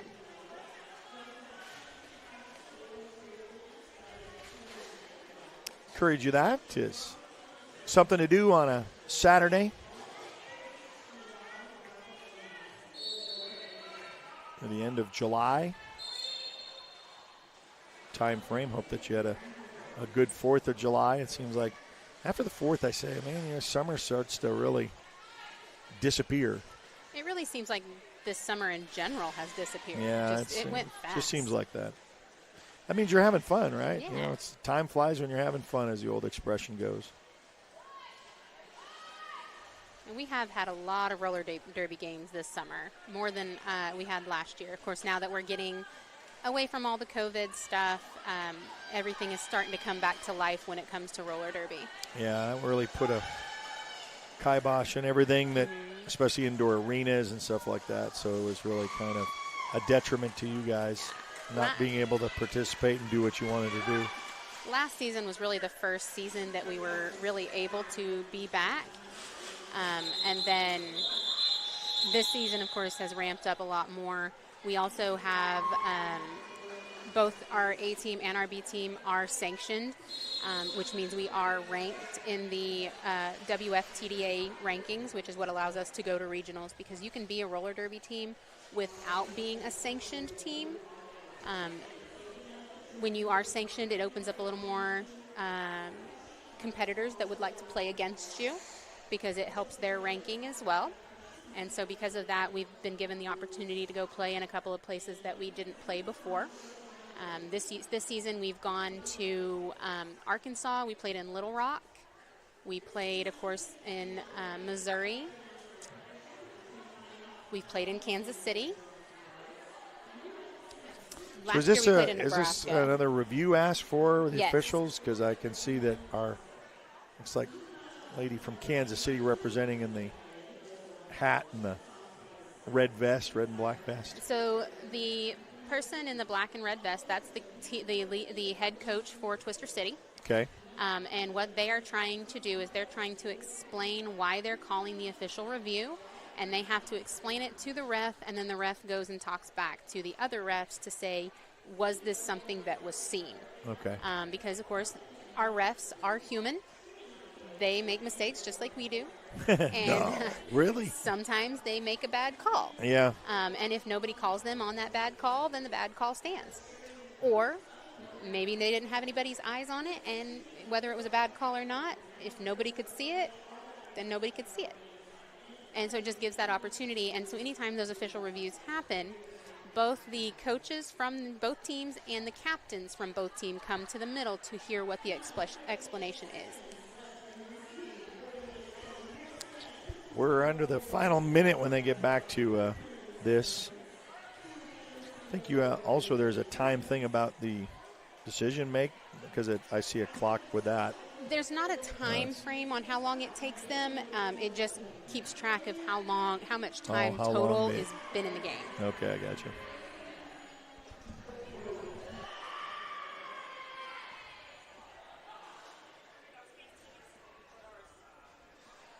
So it is a 207 to 82 advantage for the Victory All-Star squad. And about a minute or two away from calling it a victory. So I did hear what the official review was. Twister City was wanting to get a forearm on one of their players. And according to one of our outside pack refs that just came over and told us that it is not being given to them, that there were no eyes on it to validate that that was a penalty. Okay. So hopefully we'll get that settled here shortly. And Humankind Hospitality Services bringing you this proud broadcast of Twister City Derby at the Arctic Edge Arena here in Edmond.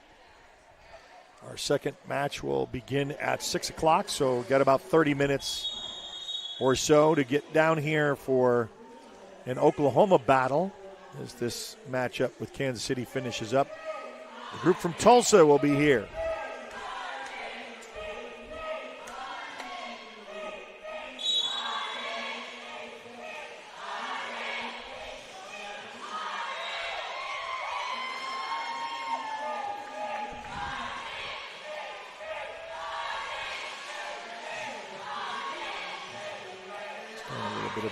Chant there. Yeah, that's typically the way we end our games is we start doing our TCRD chant, and we do it basically the entire last jam.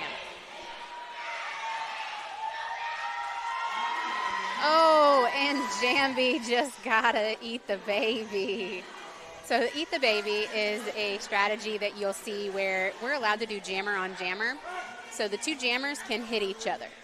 And what happened is because Jambi hit their jammer out, they cannot come in on the track in front of them. And so what they're trying to do is lead that jammer back to where our group can stop them again before coming forward. So it basically makes it a harder trip for them. Their jammer was smart enough to not really fall for it and to just stand there and wait like, no, we're not playing this game with you.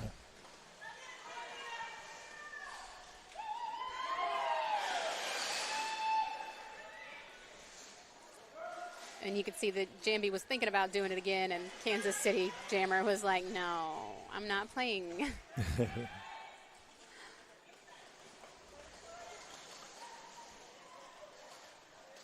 And sometimes as a jammer, that's just how you feel. Like you're just at the point of it. You're like, I don't want to play anymore.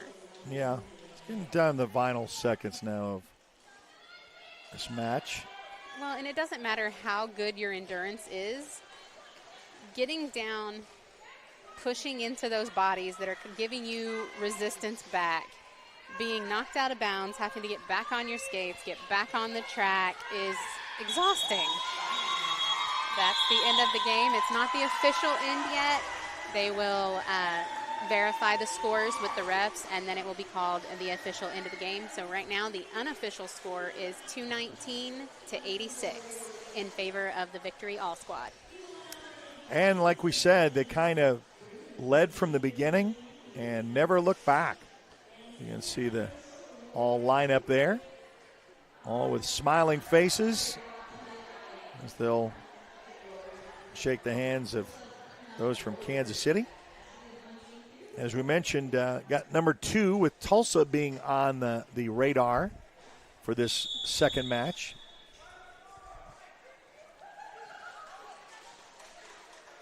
And that is the final score. So the end of the game has occurred. Final score, 219 for the Victory All-Star squad and 86 for Kansas City.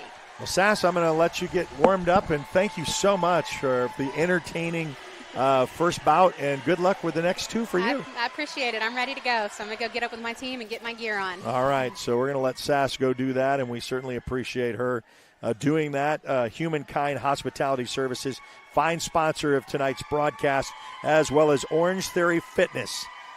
They're a 1-hour full-body group focusing on heart rate-based training.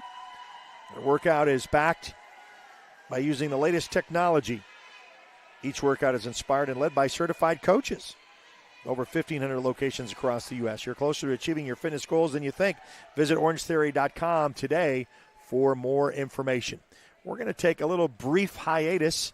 As we mentioned, we got about 30 minutes before we start the second bout of the triple header here at the Arctic Edge Arena here in Edmond, Oklahoma.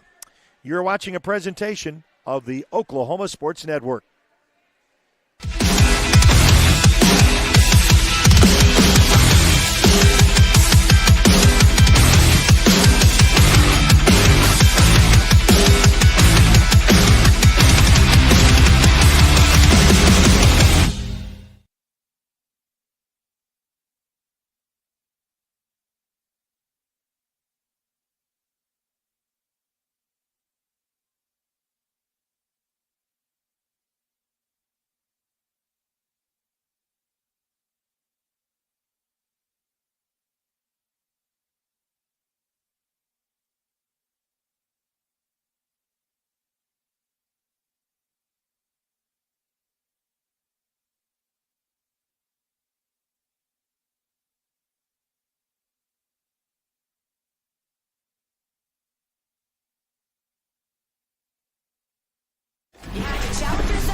What the is Orange Theory?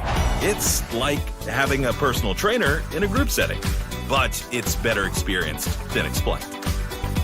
Try us for 30 days. Love it or your money back.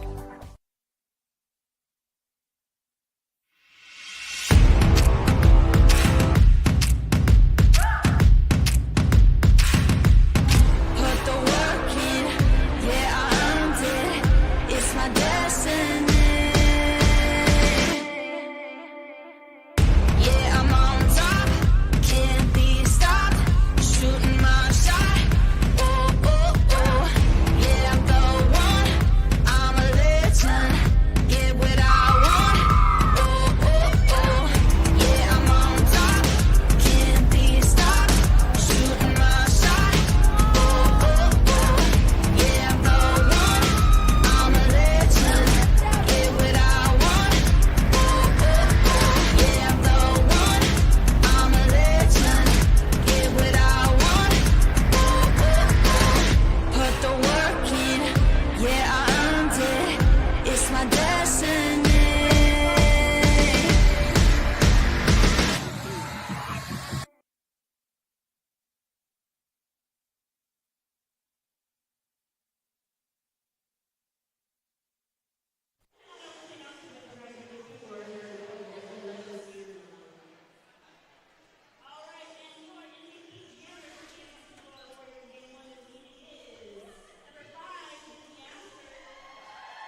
Well, welcome to the warm-up skate around. We've got about 14 minutes before we get the second bout of the triple header out for you, as the Tornado Alley group warming up to take on the Tulsa Roughnecks. It's kind of the Tornado Alley, the B team. We just had the All-Star team beat Kansas City with a pretty good score. And now you'll have Tornado Alley, the Twister City B team, taking on the Tulsa Roughnecks. And then there'll be a inner city squad for the third match. We're going to be streaming this next bout here on the Oklahoma Sports Network. My name is Eric Sherm. Glad to have you along. We are on Facebook, and then also Twister City has shared that on their Facebook as well. So joining us in on the network, give us a like, give us a comment, to give us a follow. For those who are watching on YouTube, make sure you subscribe to our YouTube channel. And then if you're on Apple and Android devices, just search the Oklahoma Sports Network, free to download, free to watch. 12 high schools in the network, plus OSN1, which this is being broadcast with. OSN1 is an opportunity for, other than high school sports, to get your sports up on the network. In fact, on Roku, Amazon Fire, and Apple TV, inside homes of individuals, not just on an app on your phone or on a website at oksportsnet.com. We, in the last couple of years, have had SNU Rugby for the fall season. We've had roller derby for the last 2 summers, last summer and this summer, here in Edmond at the Arctic Edge Arena. And coming soon to this spring, OU lacrosse on the Oklahoma Sports Network. So we've got a lot of club schools that are taking advantage of the network. You can get a lot seen. We're on a lot of social media platforms that you're familiar with, starting with Facebook and then Instagram. We're also on X and on TikTok as well. And so we've got about 12 minutes before we kick this one off. Want to thank our sponsors to make this live stream possible, as the Humankind Hospitality Services. For our wonderful friends at Humankind Hospitality Services, a family of restaurants and bars, including the Picasso Cafe, Sauce by Slice, Frida Southwest, the Other Room, and Flamingo Tiki, all of which are conveniently located here in the city. You won't find a better family of restaurants anywhere in the state of Oklahoma, so go visit our friends at Humankind Hospitality, where we are all humankind serving humankind. And Orange Theory Fitness, a 1-hour full-body group. It's a workout focusing on heart rate-based training. Their workout is backed by science and tracked using the latest technology. Each workout is inspired and led by certified coaches with over 1,500 locations across the U.S. You're closer to achieving your fitness goals than you think. Visit orangetheory.com for more information. So building a community, building a roller derby together. It's Twister City. Thanks to everyone who makes this derby happen possible. Here's the Victory All-Star Squad. And then, of course, the Twister City, the Wolfpack, and the Outlaws, the 3 different versions of the Twister City group. If you want to see your ad during the next bout, August the 10th, you can contact us for sure. And as we mentioned, these Humankind Hospitality Services, you can just basically say, oh, yeah, I like that. I'm going right there. That's going to be where I'm going to be heading to. In fact, afterwards, if you want to go over to the official after party, it's Sauced on Paseo. Sauce by the Slice is a pizzeria and cafe that prides itself in using nothing but best ingredients in all of its dishes, whether it's breakfast, lunch, or dinner. Sauced has you covered. Member of the Humankind Hospitality Restaurant family.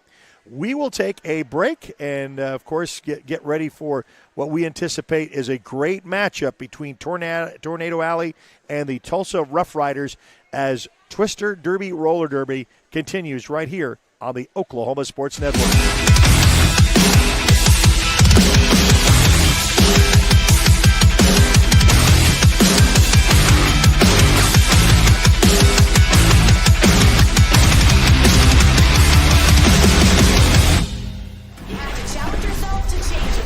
What the is Orange Theory? It's like having a personal trainer in a group setting, but it's better experienced than explained. Try us for 30 days. Love it or your money back. College is more than just going to class. College is a journey. It's meeting new people and making new friendships that will last a lifetime. It's learning from professors who care about you and your success. And finding out it can be really fun and rewarding. It's discovering that thing you want to do for the rest of your life. Cameron University is all about helping you grow and succeed, because your success is our success. When it comes to your home, you need someone that you can trust to keep it safe and protected for you and your family.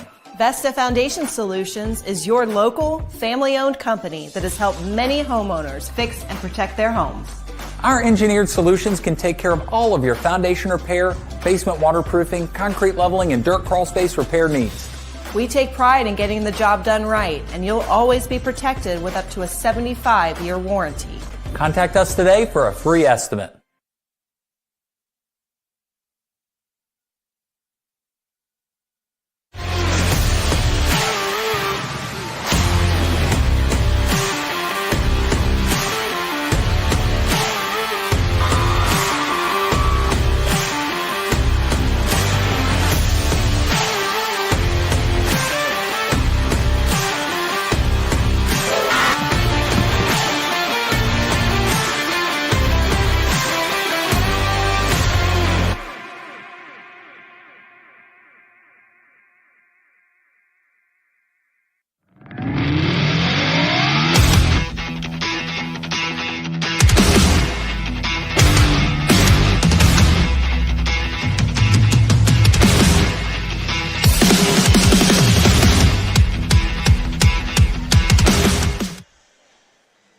Where Sports is our middle name. We are the Oklahoma Sports Network, and welcome into the Arctic Edge Arena in Edmond, Oklahoma, site of bout number 2. We already had the All-Stars from Twister City take a great win over Kansas City, and now we'll have Tornado Alley, the B team of Twister City, that's going to take on the Tulsa Roughnecks. And when those two get together, pretty close match. So we got about 7.5 minutes before we start this one, and so we're excited to bring it to you right here on the Oklahoma Sports Network. So stay tuned. We got action. We're slated to go at around 6 o'clock, but they had a couple of other things they had to get finished. So we will be starting up here in about 6 minutes or so to give you the starting lineups and more as we'll continue right here on the Oklahoma Sports Network.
the is Orange Theory?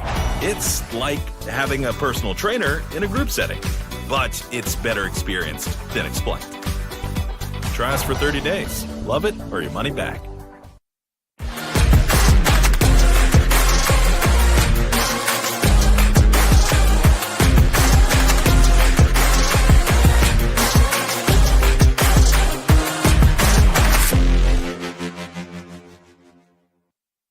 College is more than just going to class. College is a journey.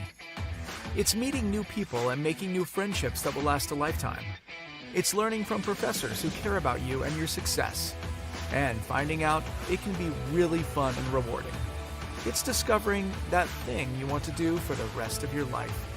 Cameron University is all about helping you grow and succeed. Because your success is our success.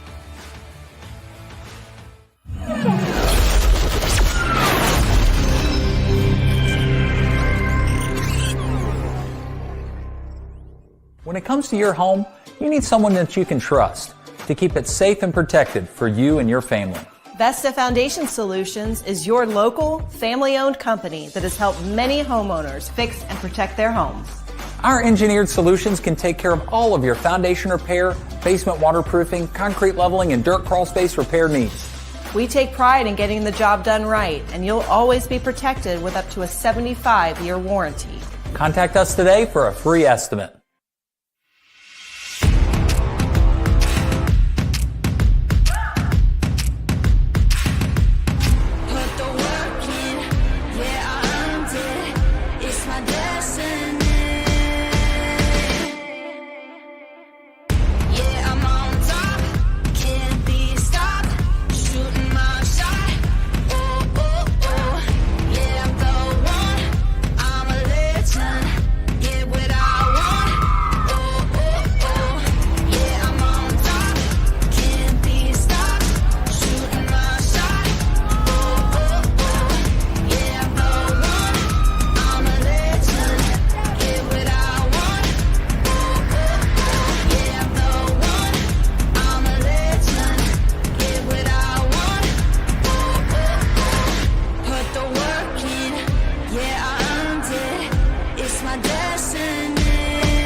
Well, welcome back to the Arctic Edge Arena here in Edmond, Oklahoma, site of what's this next bout? Tornado Alley versus the Tulsa Roughnecks. Live on the Oklahoma Sports Network. Glad to have you along. My name is Eric Sherham, and hopefully going to have a great night, a great bout. The first one, Twister City, winners over Kansas City. And the second one, we're ready to come. So I guess I'm going to have my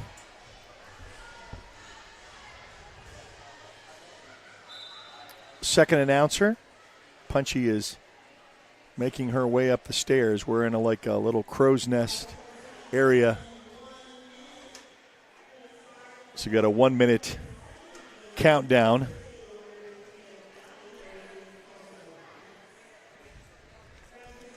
We'll get all situated here before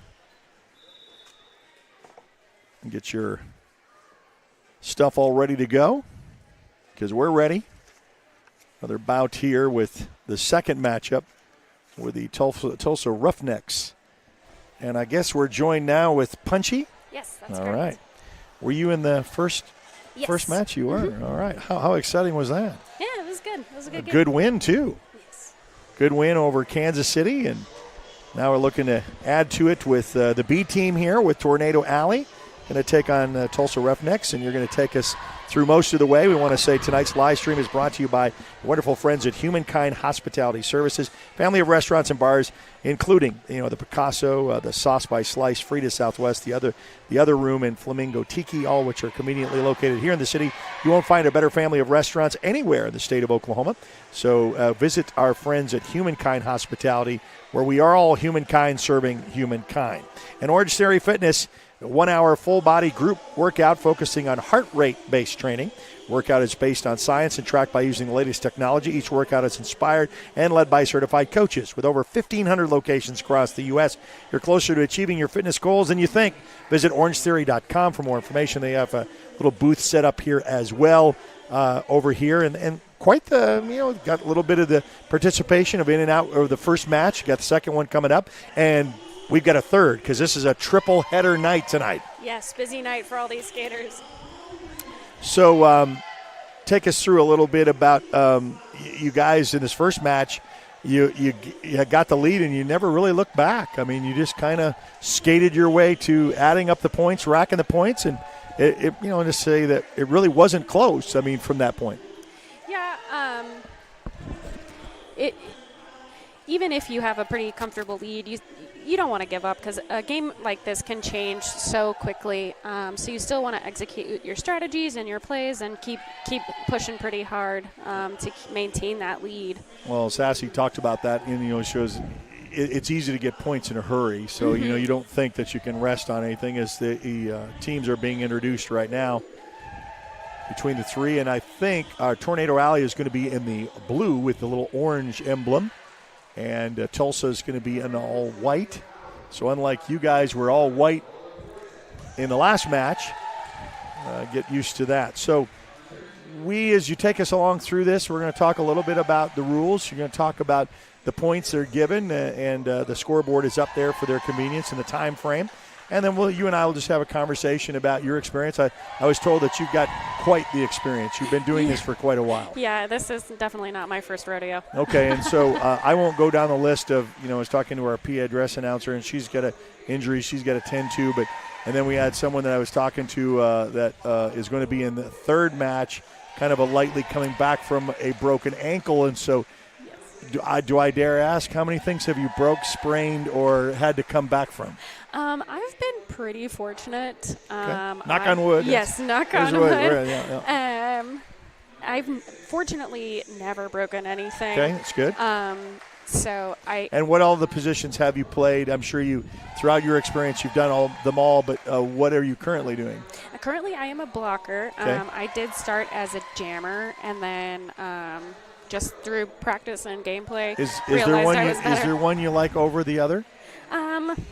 I would prefer blocking. Okay, yeah. All right. I guess that's why you're there. Yes, yeah. You like what you prefer, So we'll talk a little bit about what got you interested in this in the first place. Was it a friend? Last one we said we was recruited by an aunt. She said that, hey, show up for that and they'll show you. And then she didn't show and she did. And so that's where it took it. How did you get your start? I actually had some coworkers. I worked at a now forgotten bookstore. And I had coworkers doing it. And I was like, that kind of sounds fun. I need a hobby to do. And so that was in. What a hobby. Some people have fishing, golfing, but roller derby a full is contact sport. Full contact, throwing yourself to the concrete, so. And so what, I ask, anybody that's up here with me, you get asked, as we had the big rundown of all the names, and I don't know if you got the roster of the B team. Let's see here. You can probably thumb through that you can get some of them if you need it. But what made you come up with your nickname? Where did you get that from, and what made you choose that? My name was actually given to me by someone that I started skating with. Okay. She said that I was little, like a Polly Pocket. Okay. So my full derby name used to be Polly Punching Pocket. Okay. And that's kind of mouthful, so right. it did get shortened to Punchy, and I've been Punchy pretty much ever since.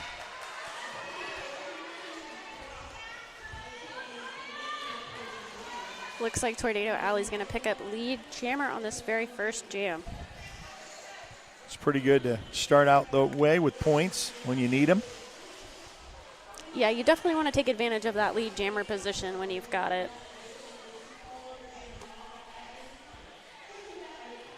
So your name was given to you, and then this was a question, and put the star on the helmet. So outside of yours, which you like yours, that's a good name. Is there anybody that makes you envious to say, boy, they have a really good name. I wish I would have picked that one up. Is there a name that you've come across of your time of derbying that you really like that was a cool name? I like the ones that are pun-based. Yeah. When I first started, there was a skater for Twister City. It was formerly the Victory Dolls, and her name was Mount Crushmore, and I just thought that was such a good, clever Sure. name. I like that. Isn't there something like based on Angela Lansbury? What is that? Yes, Trangela Lansbury. Yeah, Trangela Lansbury. Mm-hmm. That's it. You pick up on these little things. You say, okay, that's very cool. A little play on a name. Yeah, and the jammer for Tornado Alley right now is Beta Blocker. Okay. Also a kind of play on words. Right. And so, how many years have you done this? I talked about you having experience, but we never really said when you got your start. I started in 2011. Wow.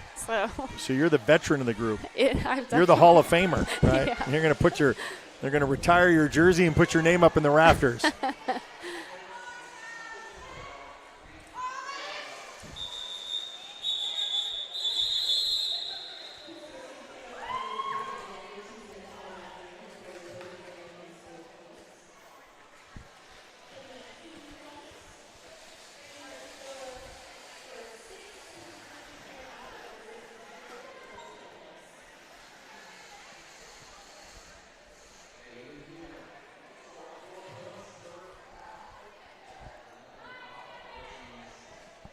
Starting the first match with a 6-0 lead by Tornado Alley.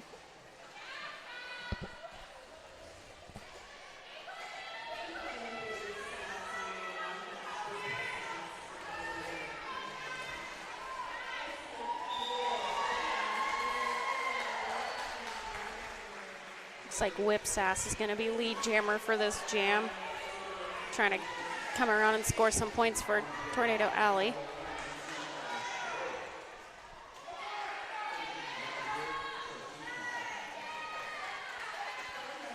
She was our guest announcer for the first one. I was joking with her to say how many times would she be put in the penalty box. Oh. She calls it off.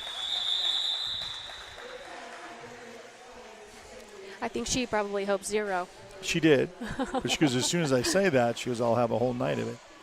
So you can educate us, for those of us who don't familiarize with roller derby, and you're going to kind of walk us through and talk us through some of the action here. But she says after 7, you're done for the night. So I said, well, don't do that many then. Yeah, you definitely want to avoid getting to 7.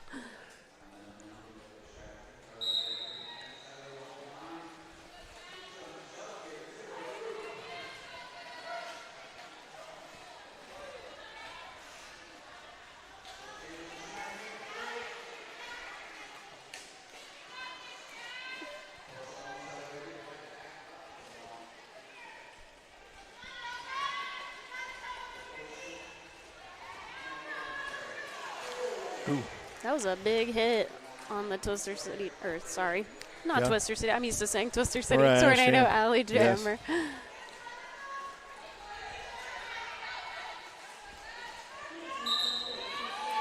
Looks like Tulsa's going to pick up lead jammer. It's Jazz Punk.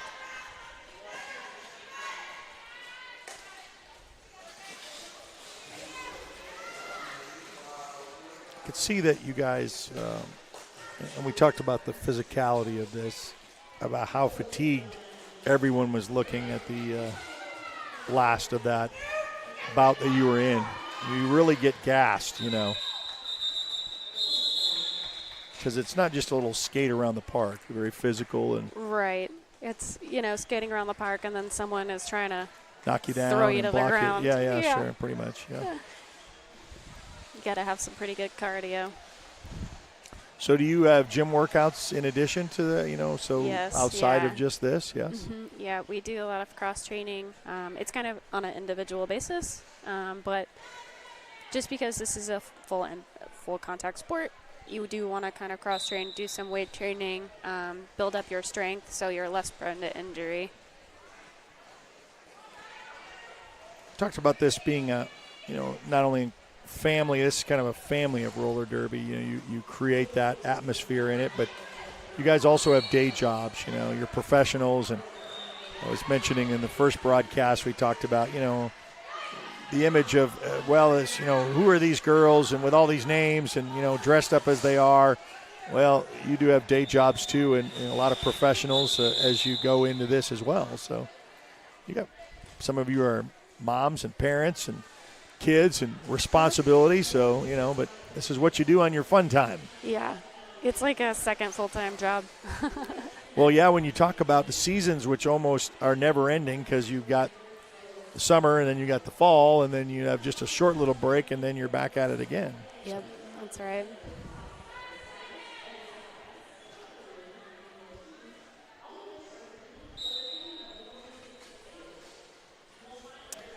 It's a 12-4 advantage by Tornado Alley with 23 minutes left to go in the first half. Oh, no, the Tornado Alley Jammer is headed to the penalty box. Looks like they picked up a forearm penalty. I'm sure you've talked about this, Derby. It's a little bit like soccer. You're not allowed to use your hands. Yes. So they...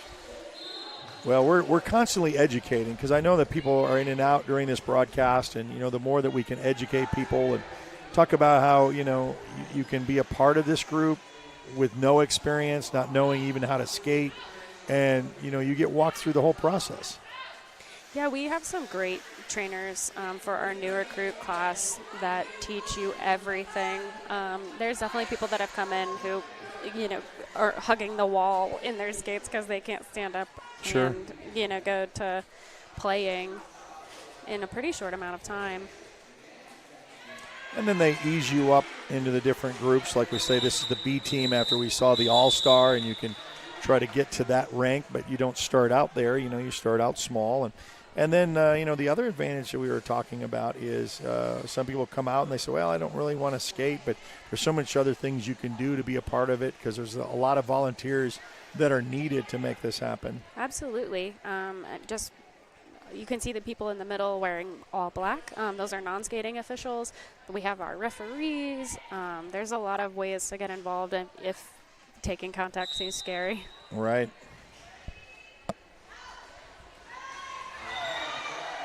Sass is going to pick up lead pretty quickly there. She's on a mission. Yeah, get more points. Or how much motivated she was by being up here doing the broadcast and wanting to be out there. Ooh. It's a hard Takes a fall. big hard fall. How they get up so quickly. Able to pick up 1 point for that fall, so I'd call that worth it. Taking one for the team, as they would say. Yeah. So just as I was told downstairs that it would be a close matchup, it sure is. It's 13-11. I think the start of that other jam, it was 12-4. So those points, they change very, very quickly, Yeah. Especially this early on. It's really anybody's game at this point. Well, a little pride of Oklahoma, too, as we have Tulsa representing against our Tornado Alley Oklahoma City bunch. All-Stars, which you were a part of, already beat the Kansas City bunch.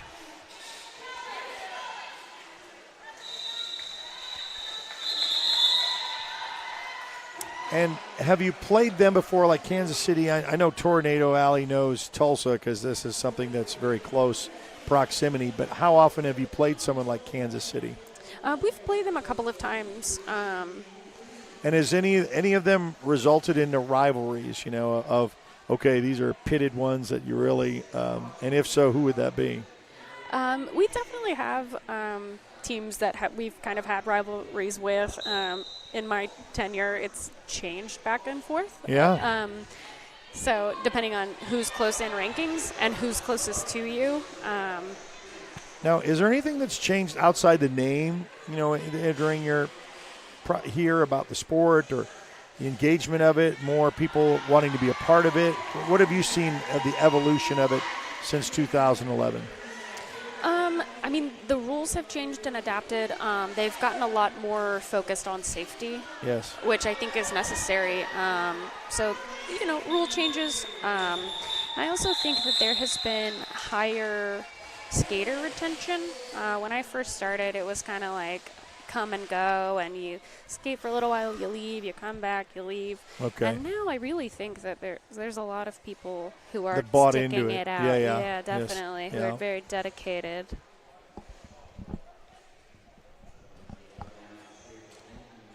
I was going to say, it doesn't look like you've been around since 2011. So you wear it well, I guess. Yeah, it's because you can't hear my knees from here. Okay, yeah. And will you go as long as you can go? How long do you think you can do this or want to do this? Yeah, I think even if I decide to not be a skater, I think I would still participate. Yeah.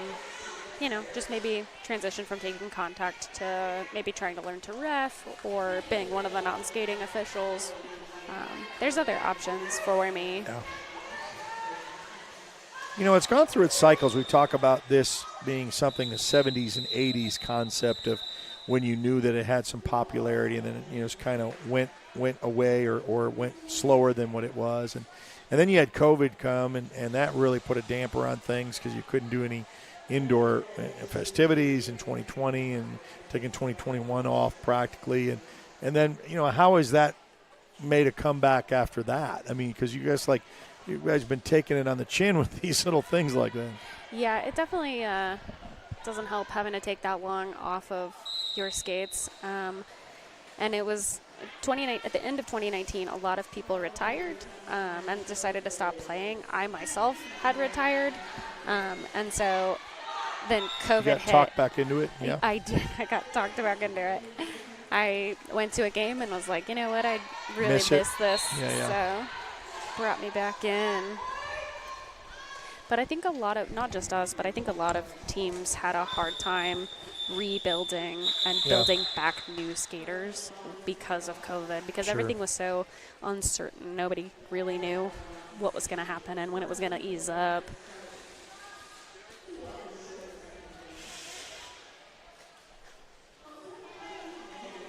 So still pretty tight scoring-wise, and it's 27-11, but even though you guys got out to a big score, and we talked about how Sassa's, she's seen points up to like 300 points in a match, and then you have low scoring, like this one is kind of a little bit low scoring compared to where we've seen matches. I think a lower scoring game, in my experience, is a sign that the teams are pretty evenly matched. Right. Because they're kind of trading points back and forth. So you'll usually see lower scores when that happens. Tornado Alley Jammer going to the box. I'm not sure what the penalty was, though.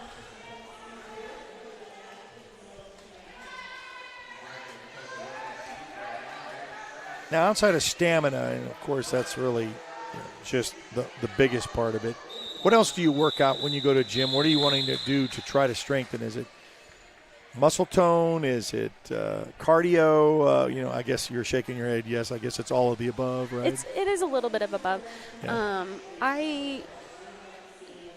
This is a lot of cardio. So specifically in the gym, I try to focus more on weights so that I'm stronger and harder to knock over. Yeah, that's a good vantage point. So is this a review or no? Okay, it's not a timeout. I was just making sure that all getting set up. Roughnecks picking up lead very quickly there. The Tornado Alley Jammer is starting in the box. Looks like they will be released shortly.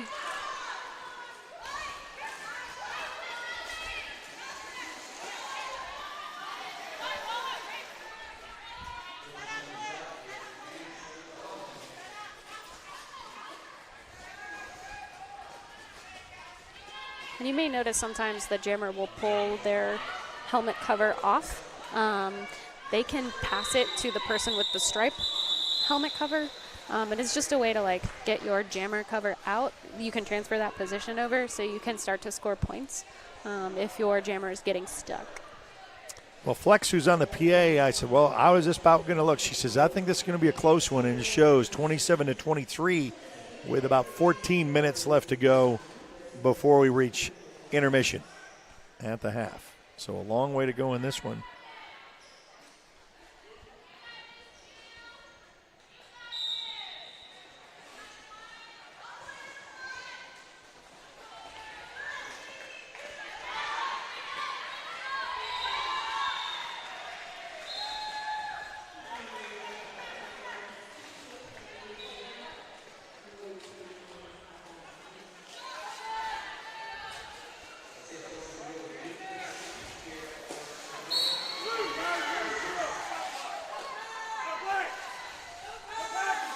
One of the Tornado Alley Jam blockers going to the box there.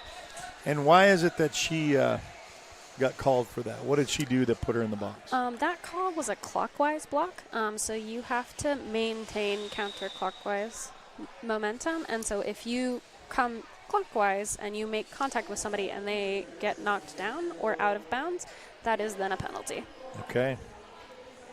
See, now you know why you're up here joining us, so you can help us with that. I know someone gets whistled and they get off. So either this is a review or a timeout. So the clock has stopped. So I think this might be a timeout. It looks like they're doing a little bit of track maintenance down there in the middle. okay, so they're going to take a little brief intermission timeout. We'll do the same, as we'll be back right after this on the Oklahoma Sports Network.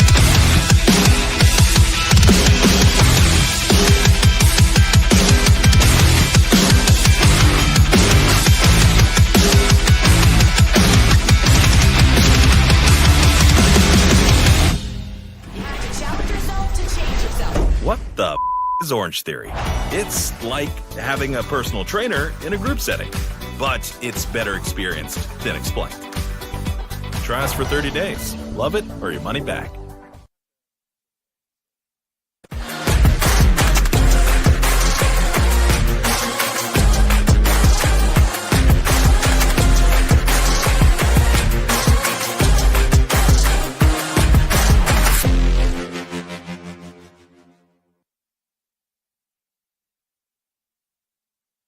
Back here at the Arctic Edge Arena in Edmond, Oklahoma, site of this bout.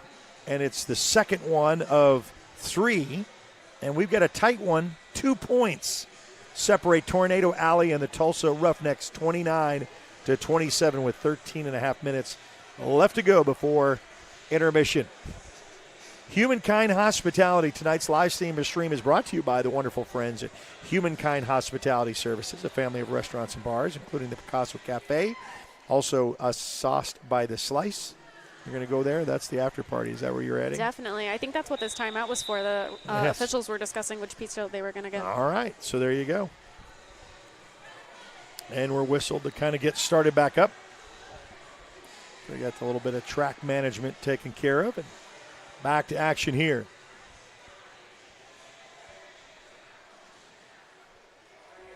It is punchy, right? Yes, that's Punchy, correct. and Yes. then myself, Eric Sherem, right here on the Oklahoma Sports Network, where sports is our middle name. Back to action here at the Arctic Edge Arena. Tornado Alley picking up lead jammer there. Tornado Alley has a little bit of an advantage. The Tulsa team has 2 blockers in the box.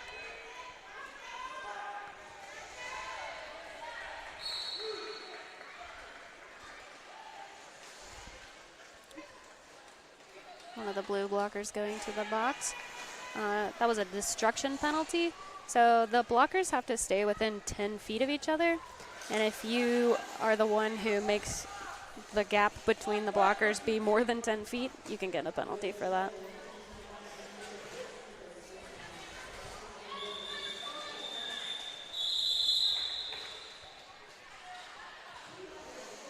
Tornado Alley is still maintained their lead, but Tulsa won't let them forget, as it's still 37-31 with 12 and a half to go before intermission. Tornado Alley has requested an official review. We'll see how that plays out. I'm not sure what they're reviewing. So they'll go and talk about it. Great time for us to talk about. Make sure that you download our free app on Apple and Android devices. Just search the Oklahoma Sports Network. It's free to download and free to watch, and this is OSN 1. That is our channel designated to everything sports outside of those that are connected to our high schools, 12 in all in our network, and still growing and still expanding. And so OSN 1 has also brought things in between sports, after sports. We love the summer stuff when a lot of this stuff in high school is finished and kind of getting geared up for the fall. We have stuff like this, roller derby. We have SNU rugby, and coming this spring, OU lacrosse. So sports is our middle name. We want to be a part of it. You can be a part of it too. You can contact our website for more information if you'd like to have something streamed at your event. a live sporting event, they'd like to be a part of it. We're in homes, too, with Roku, Amazon Fire, and Apple TV, and all the social media platforms that you're used to. With Facebook, that's where you can find us on Facebook. Also on Instagram, on TikTok, on X. So we basically go where you live. So wherever social media you live at a regular steady basis, we're usually there.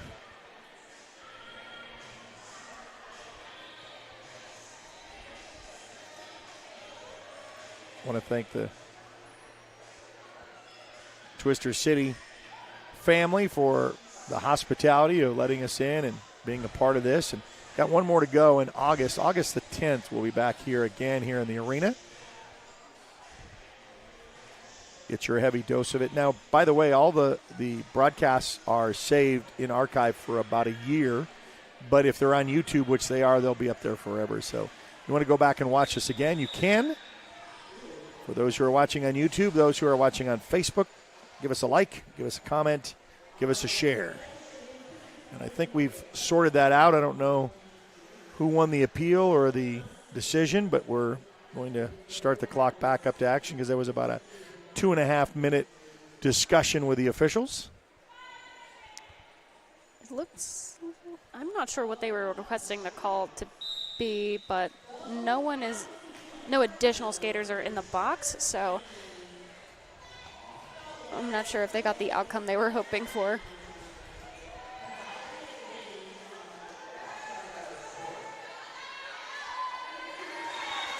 Flip Sass going to be lead jammer. She's had a pretty good game tonight. She's picked up lead very quickly when she's been out there.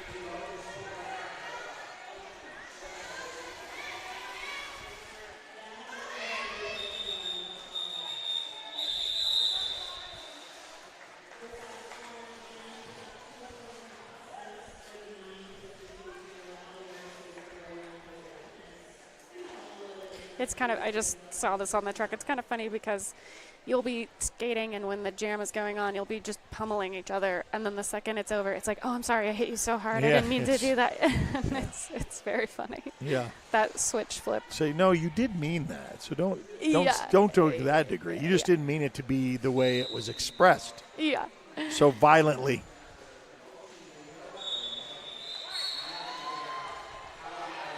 I guess you got to worry about the ones that don't say anything. Yeah. Tulsa Jammer headed to the box for a forearm penalty that allowed Tornado Alley to pick up lead. That is pogo jamming.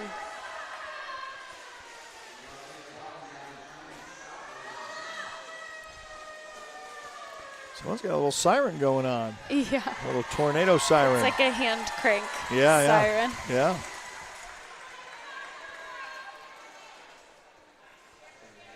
They want them to get on a roll. They're trying to extend their lead.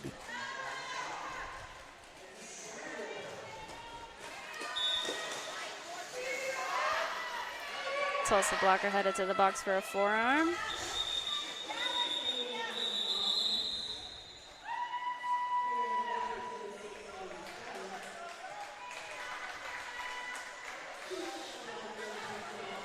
It's a 7-point jam for Tornado Alley. Extend their lead a little bit.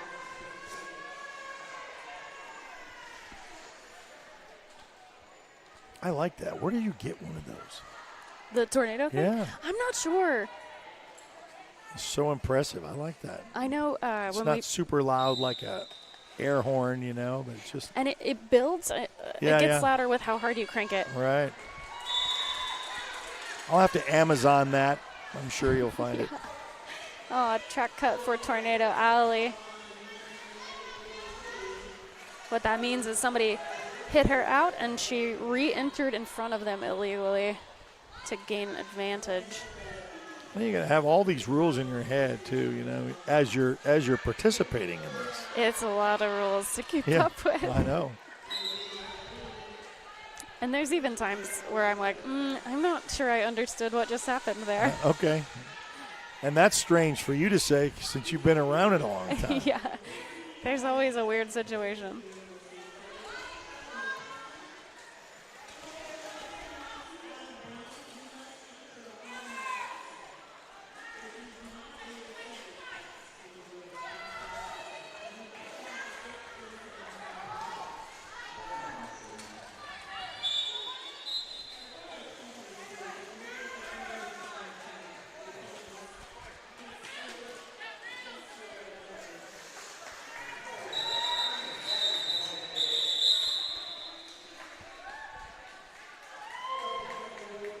even though it's been very tight, Tornado Alley has led from the beginning, but Tulsa will not let them run away with it.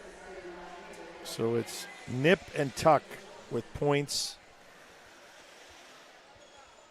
Both So we're these now about the teams 8-minute mark here before intermission. Both teams are about to start with one blocker in the box, so no advantage either way.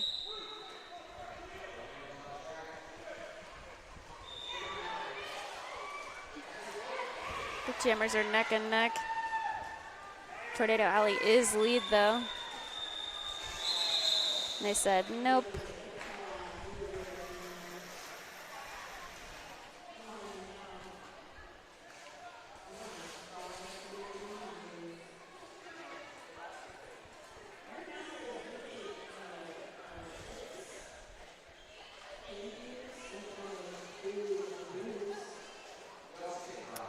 Did it take you a while to get used to skates, or were you like a duck to water and you took to it really quick?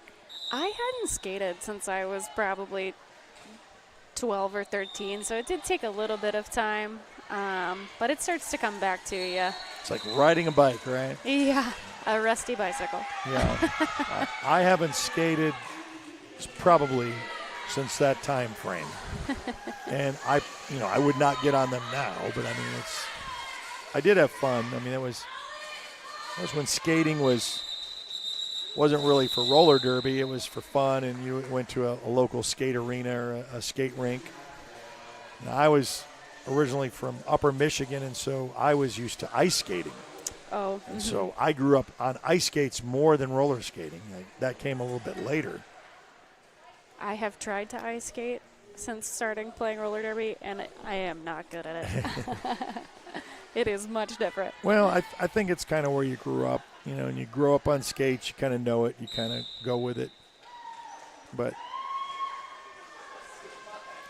the skating rink was a popular birthday party event. So yeah, sure was. Met your friends. And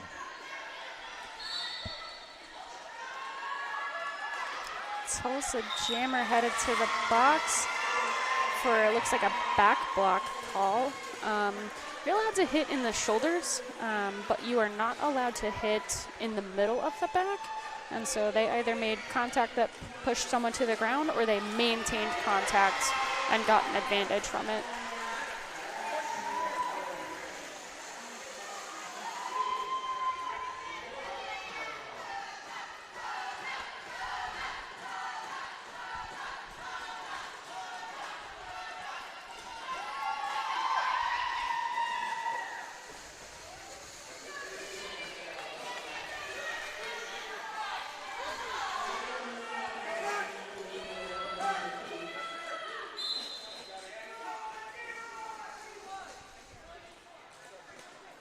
Tulsa Jammer has returned from the box.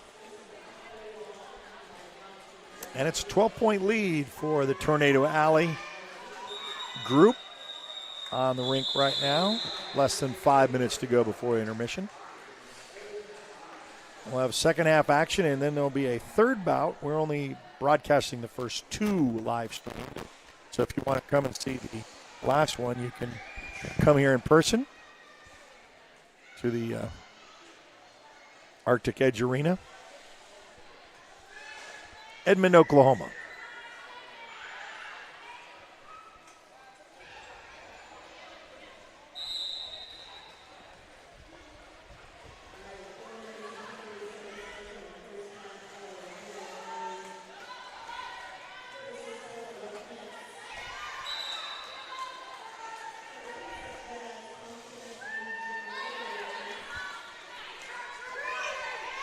Jazz Punk for Tulsa is going to be lead jammer for this one, but the Tornado Alley jammer, Hoity Toity, is right on her heels.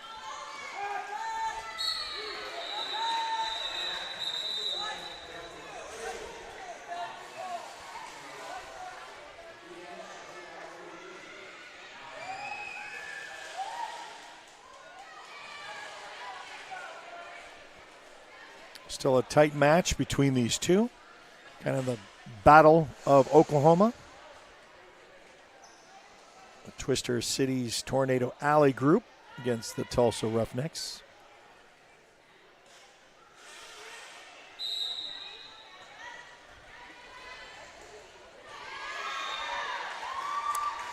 Beta blocker earning lead jammer status.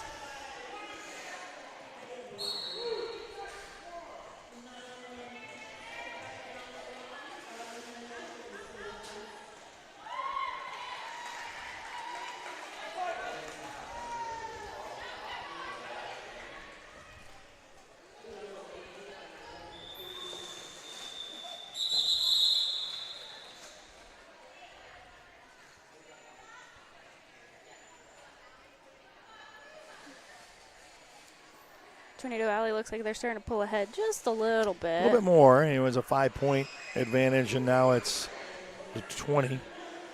I mean,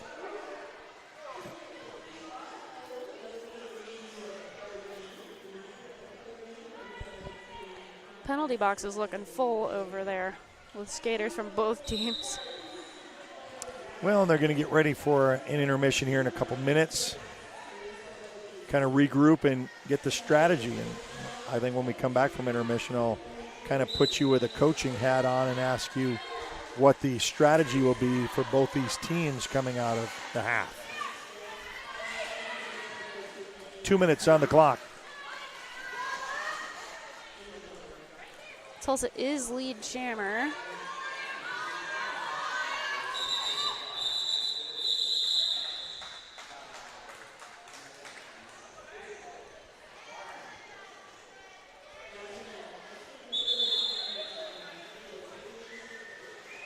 Tulsa calling a timeout there. Try to see if they could gain some points before the intermission. It stands at 139. I want to thank the Humankind Hospitality Services.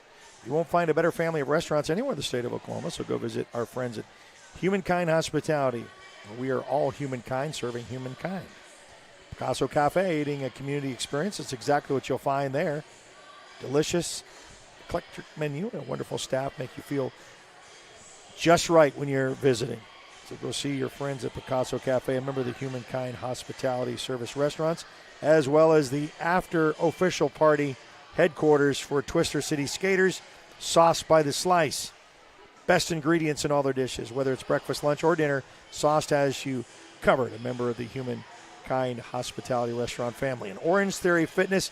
Orange Theory Fitness is a 1-hour full-body group workout focusing on heart rate-based training. Workout is based on science, tracked using the latest technology.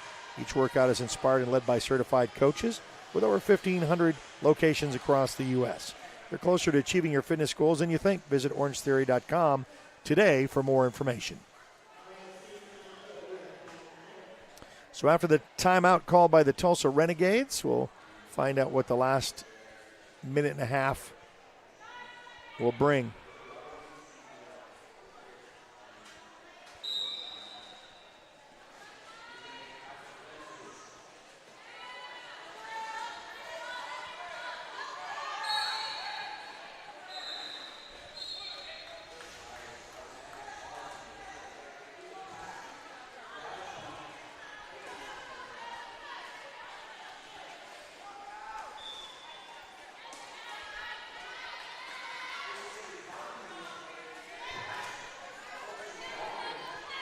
Tulsa picked up 4 quick points there, but they do have 2 skaters in the penalty box.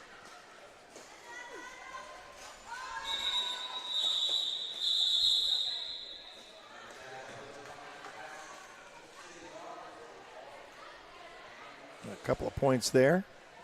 I think it's 61-49 in favor of Tornado Alley.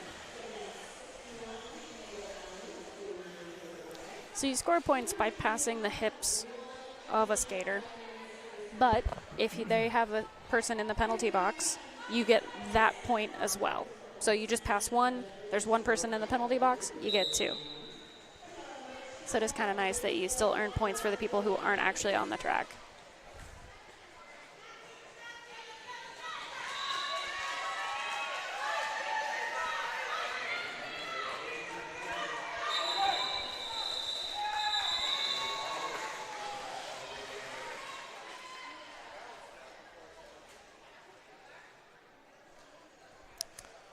should bring us, unless it's not, they put intermission. They already put it on the clock. So are we at half?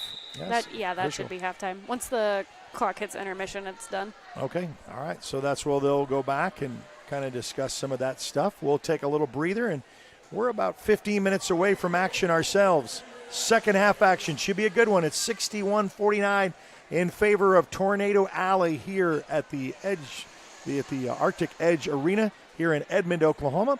We'll take a timeout and be back right after this on the Oklahoma Sports Network.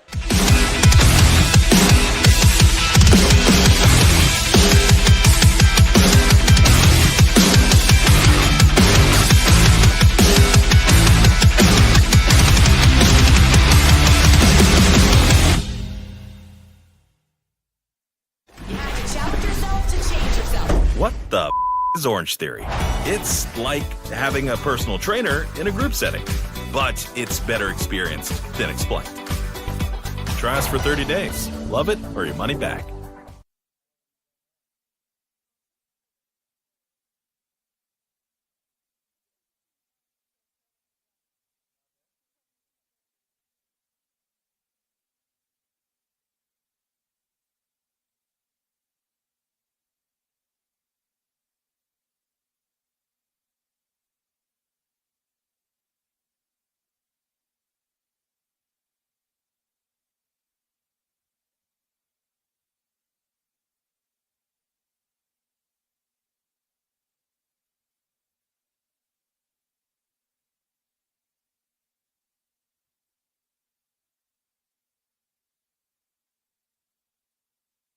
College is more than just going to class.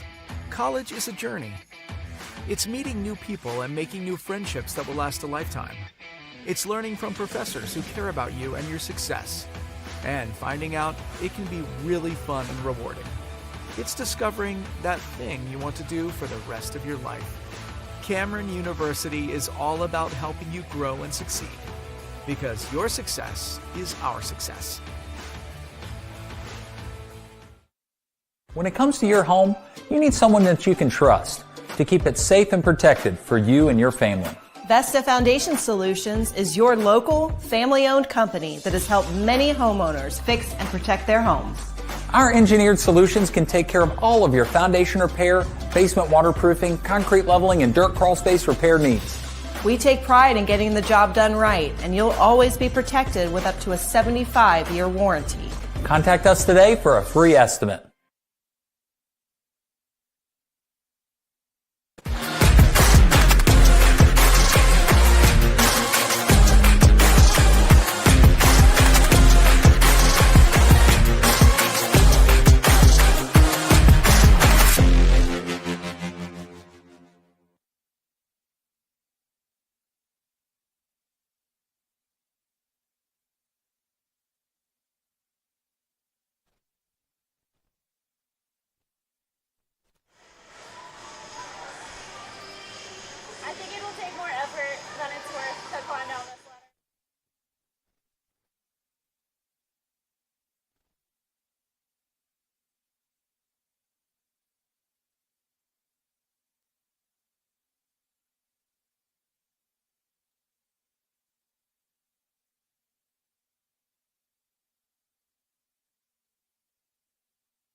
is Orange Theory. It's like having a personal trainer in a group setting, but it's better experienced than explained. Try us for 30 days. Love it or your money back. When it comes to your home, you need someone that you can trust to keep it safe and protected for you and your family. Vesta Foundation Solutions is your local, family-owned company that has helped many homeowners fix and protect their homes. Our engineered solutions can take care of all of your foundation repair, basement waterproofing, concrete leveling, and dirt crawl space repair needs. We take pride in getting the job done right, and you'll always be protected with up to a 75-year warranty. Contact us today for a free estimate. College is more than just going to class. College is a journey. It's meeting new people and making new friendships that will last a lifetime. It's learning from professors who care about you and your success. And finding out it can be really fun and rewarding.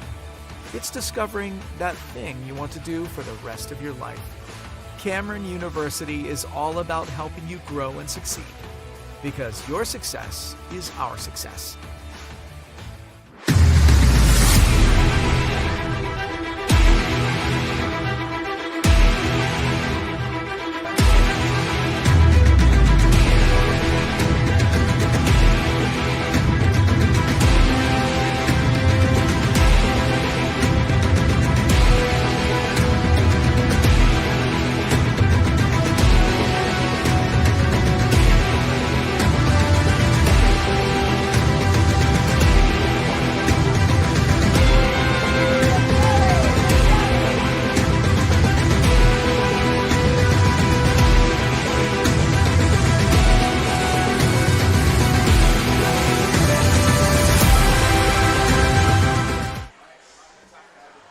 Welcome to the Arctic Edge Arena here in Edmond, Oklahoma, site of match number 2. And we've got a great one here as the B team of Twister City, Tornado Alley, has a small, narrow lead, 61-49 against the Tulsa Roughnecks. We've got 2 minutes left to go before we start this back up. Building a community, building a roller derby together. It's Twister City, and thank you to everyone who makes this derby happen. And there are several, and you can see the girls in the squad of the Victory All-Star squad, including Punchy. And I said, as long as you don't get Punchy up here, we're okay. So it's, I think you're pretty safe. Okay. You've already taken the gloves off. You know, that was the first match. And we want to thank the Humankind Hospitality Services as well. So great opportunities. Check them out. Those who want to have a little bit of evening fun with the team, you can hang out with the Twister City Skaters at the official after-party headquarters, Sauced. Best ingredients in all the dishes, whether it's breakfast, lunch, or dinner. Sauced has you covered, a member of the Humankind Hospitality Restaurant family. We're about a minute left to go before we get this one off. Second half action should be interesting second half. See who's really going to want this. Now, in match number 1, which you were a part of, the All-Stars took it to Kansas City, and they started off, had the lead, extended the lead, and never looked back. So far, cross fingers, Tornado Alley has maintained the lead from the start, has never given that up. What will happen if they get behind by a few points and have to come back? If you're coaching either one of these teams, what are you telling them what they have to do to start second half action? I think for both teams, really the key here is going to be picking up lead and getting points quickly without letting the other team score. Just playing together and shutting down the jammers. So I feel like the strategy is probably pretty, and those pep talks are probably pretty similar in the locker rooms. All right.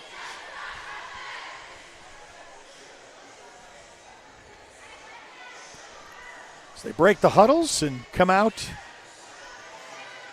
You can still come out for the third, and this third match is going to be kind of an inner squad to kind of sort out what's going to happen in August, right, for the bragging rights there, for the inner squad stuff. Yes, so those are our home teams that are playing against one another, and so it's a mix of all skill levels playing together. And so, yes, in August will be the home team championships to see who can brag for the next year. Okay. Have you been a part of that? You've been on that side that you could brag in the past? We just kind of started doing this. We've Okay. had of having enough skaters to do it. Okay. So we shall see what happens later this evening. And that will be the third of the triple header. We broadcast these first two. You'll have to see that one live here at the Arctic Edge Arena in Edmond. You can still have time to come out to that because we've got all of this second half and then a little small intermission as we put 30 on the clock, and we're ready for a half hour of settling the best in Oklahoma between these two. Tornado Alley is going to be lead jammer for this very first jam of the second half.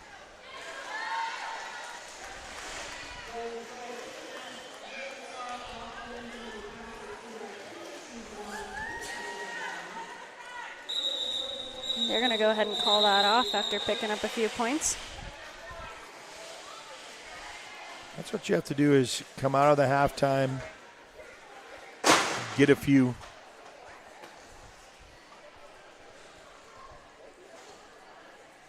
Just to extend that lead.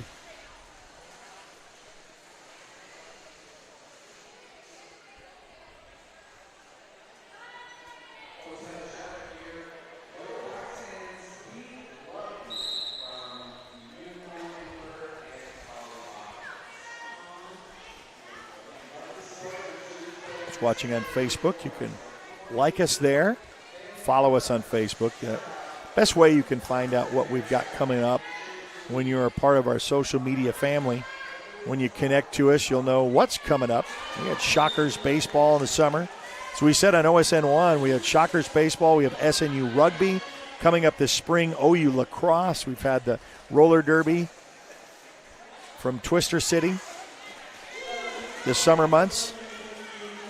And that's all on OSN1. And then there's 12 schools designated for high school athletics on the network. So if it's a sport, we want to be a part of it because sports is our middle name.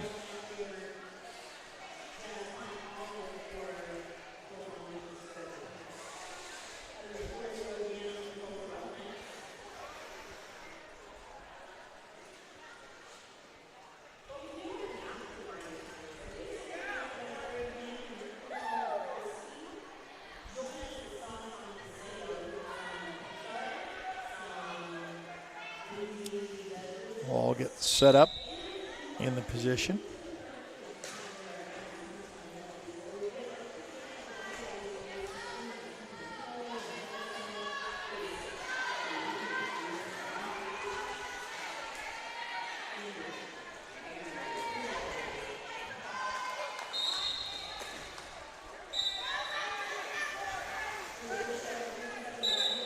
Flip Sass able to pick up lead jammer for Tornado Alley. Oh, they're going to call this jam dead. Someone on the concrete there, and we'll let them attend to her as they're asking for a little bit of help. So they're going to stop that a little bit and tend to them, just to making sure they can get their bearings. So you see a lot of the ladies taking a knee. I want to make sure we always talk about safety and safety first, and so that's what it's all about. Didn't have anything in the first match, and so, sometimes you get a collision, sometimes you go down a little bit hard. So we're going to step away for a brief moment and be back to action right here on the Oklahoma Sports Network.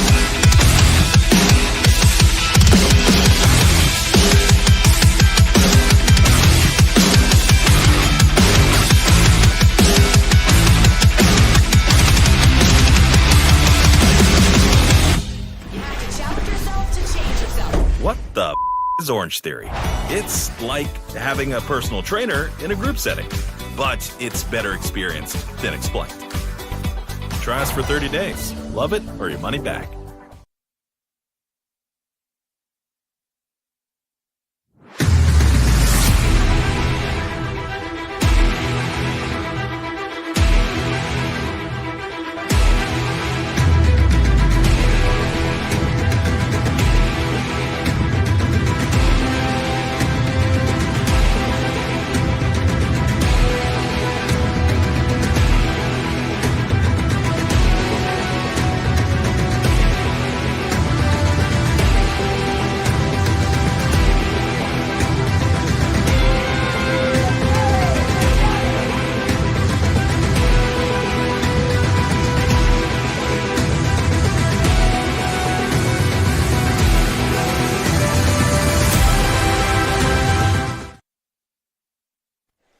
Welcome back to the Arctic Edge Arena here in Edmond, Oklahoma, site of Twister City. Stop the clock to work on the, looks like a bloody nose from what we understand. Looks like she got up and got the applause from all the rest, and we'll get ready for action here. 65-53 contest with Tornado Alley in the lead. When you have someone like that, they just replace her, I take it. They put her over off to the side to make sure she's answering all the correct questions. Yeah, so she'll get inspected by the medics, and they'll just make sure everything's on the up and up before deciding whether or not to allow return to gameplay. It is hard-hitting. It's fast. Unfortunately, injuries do happen sometimes, but we do take safety very, very seriously. So we definitely don't want anybody out there who's not safe enough to skate. So is it something that they'll wait for her to either come back in, or can she be replaced, or walk us through that process? No, so the medics will go ahead and attend to the injured skater, and if the jam is called dead or ended because of an injury, that skater does have to sit out at least 3, unless the medics say that it is not okay for them to return. Okay. But if the nosebleed stops, then maybe they'll say, okay, you can skate if you want to. The skater at that point may make the decision, nah, I think I'm good. And so what are we waiting on right here for at this point? I think they were making sure that there was no blood on the floor. Okay, I got you. And then because there was a little bit, now there's a wet spot on the floor, so they have to wait for that to dry because that's a safety concern. Wet and wheels don't mix very well. Sure. I got you. So they'll probably wait like another minute or so, make sure that spot is dry. Don't want anybody hitting that and going into the crowd.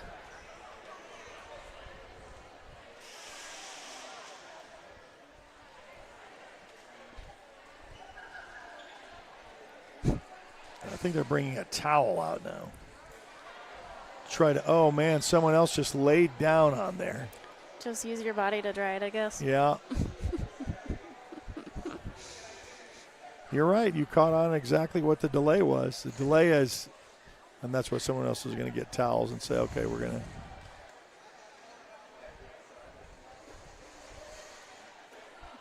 In case you see that, how many people does it take to dry a spot? There you go. Yeah, how many officials do we need? We'll give them a little props for their volunteer work to say, I think we got it dried and we're ready to go. Yeah. All right, they whistle to play that. We're ready to go.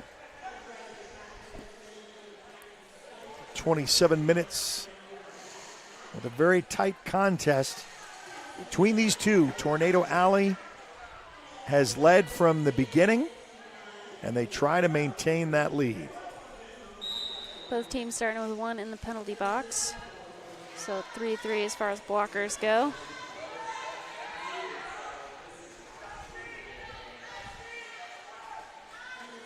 And it might be a little silly, one of the refs using her body to dry the spot, but we really couldn't do this without the officials. And, they all go above and beyond for us, and so we really do appreciate them, even if they're a little silly. Everybody's got their little character. Both of these jammers are having a hard time fighting these walls. Both trying to take a little assistance from their own teammates.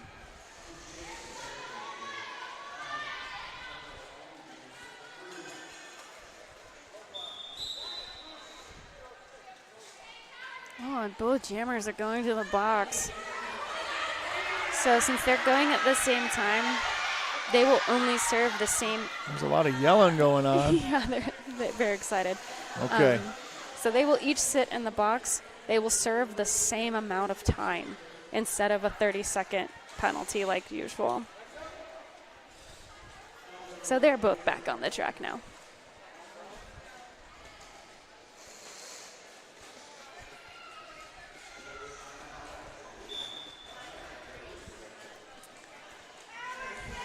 Tulsa Jammer going back to the penalty box for a track cut.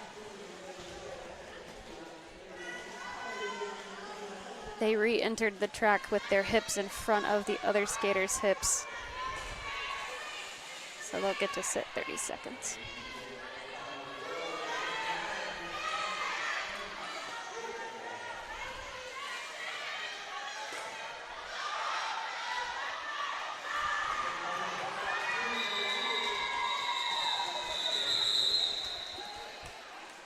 Neither team scoring any points on that jam.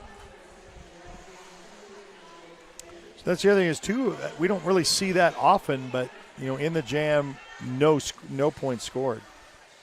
Really shows the defense there, I guess. Yeah, and I mean, just how evenly matched they pretty much are. Yeah.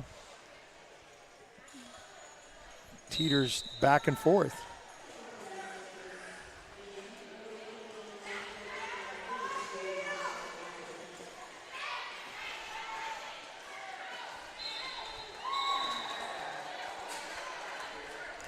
Tornado Alley lead jammer with the Tulsa Jammer right behind. Coming out of that penalty box.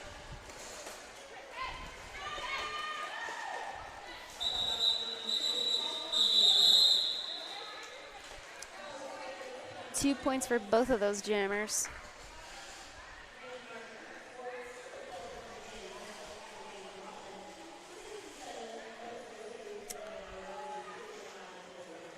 And a 67-55 advantage by Tornado Alley.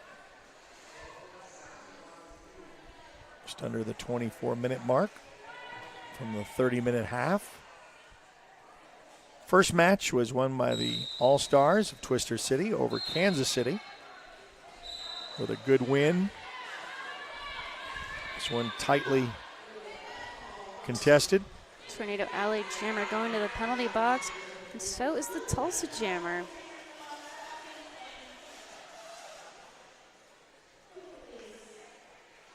We're going to do a little jammer swap here. Both only serving a couple seconds.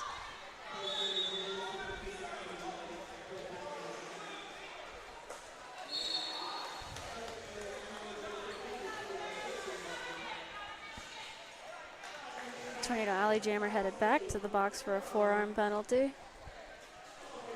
along with one of the blockers. I'm not sure what that call was, though.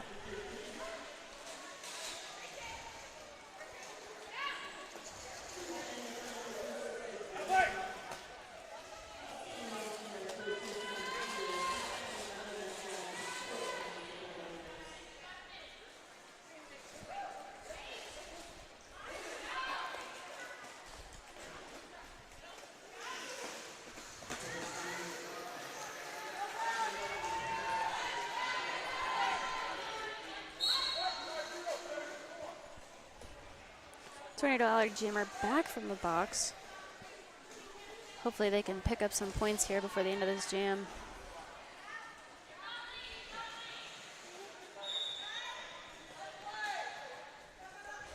Tulsa Jammer headed to the box now.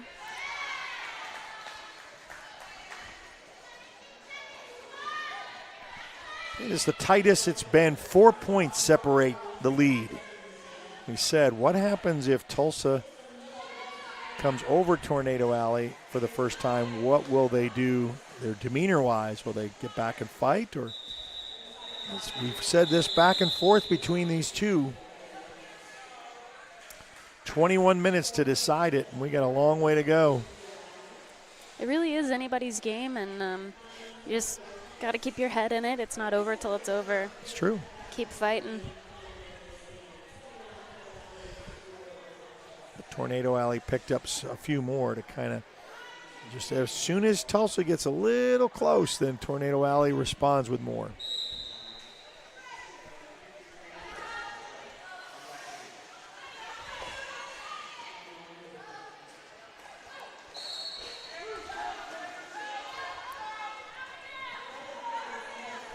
Tornado Alley Jammer receiving a blocking with the head penalty. That's another one of those penalties. Not seen that one in a while. It's safety. You don't want to use your head with the risk of concussion and things like that. So Sassel gets a sit for 30 seconds there.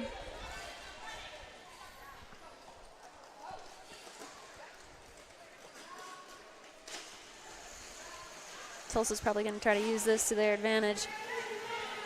Rack up as many points as they can here.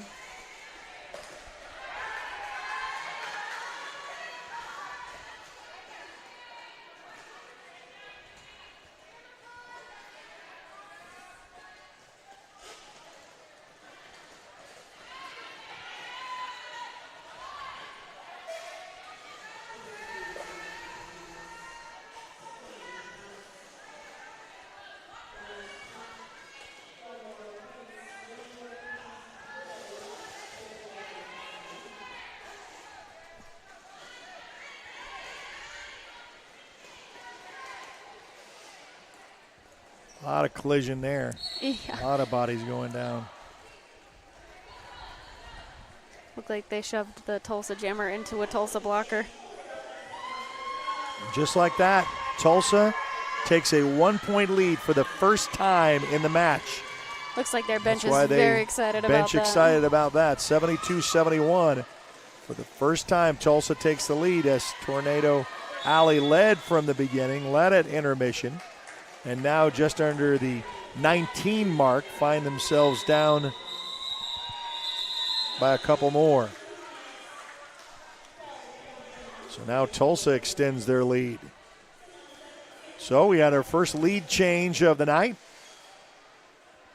I think those two jams back to back really demonstrate kind of what we were talking about earlier of it's anybody's game at this point, and a couple of jams in your favor can really turn the tides. Well, and now we'll see where the stamina helps with the fatigue when it comes down to the last 5 minutes or so. You know, what's going to happen there. That's where you have the gut check and who wants it more, you know.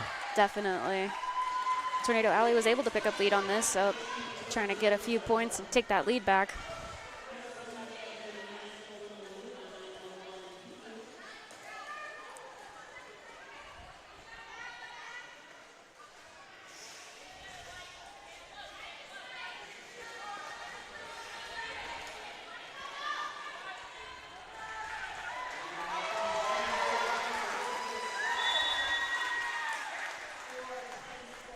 They did pick up 4, so that'll close that gap a little bit. Back to a 1-point contest, like you said, adding those 4. Now Tornado Alley only down by 1. That's when the lead change was only by 1, so they got that back. Let's see if they can set it up to try to take advantage to regain the lead. Tornado Alley in the blues. Tulsa in the whites.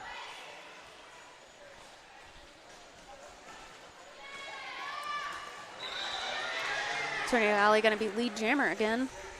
And Tulsa is right behind.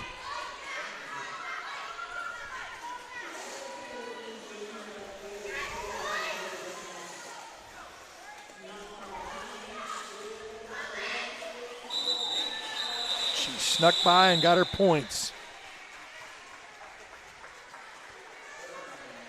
That's all she needed. It's going to be a lead change in Tornado Alley's favor. Yep, goes and flip-flops. And we said, I was kind of curious to see what was going to happen with Tornado Alley. If they lost the lead, how would they respond? And they responded nicely to regain it. I can't speak for every skater that's on the track at the moment, but I do know for B, when you're in the middle of the game, you often don't look at the score. Yes, okay. So sometimes it's kind of hard. Doing, yeah. Yeah, and you take each jam one at a time. So it's going to be a power jam for Tornado Alley with the Tulsa Jammer headed to the box for a forearm. That has been a popular call this evening. Everybody getting a little handsy.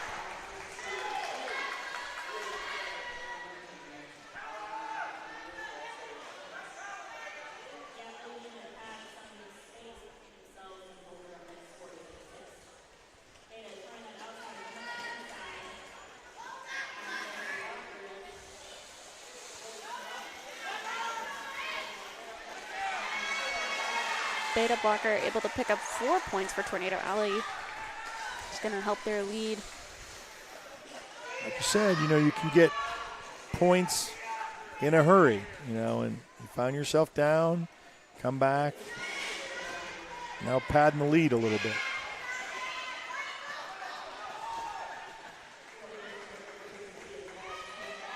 Ooh, big hit from Nuke there. Gonna have to recycle that Tulsa Jammer all the way back to the back. Now we're halfway through the second half, at under the 15-minute mark of the 30-minute period.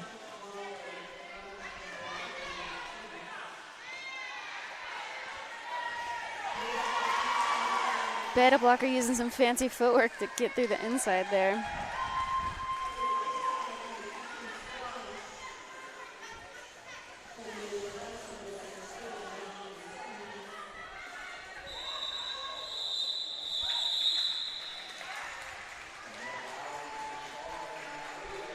Playing it smart.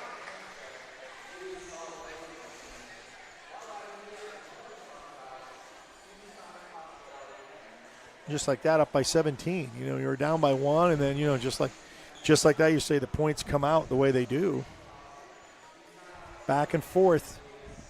So they responded well from the adversity of being down by a couple.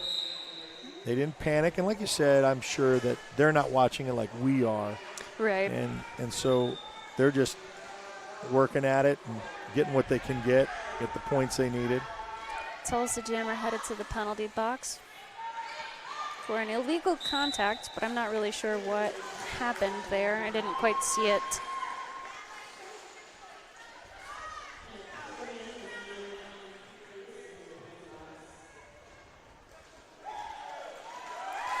Whipsass getting through like it was easy.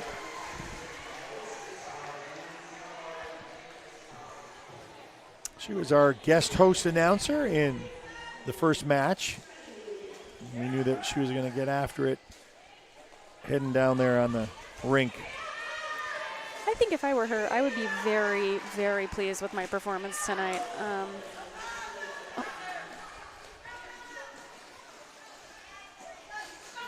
She's had a very good game.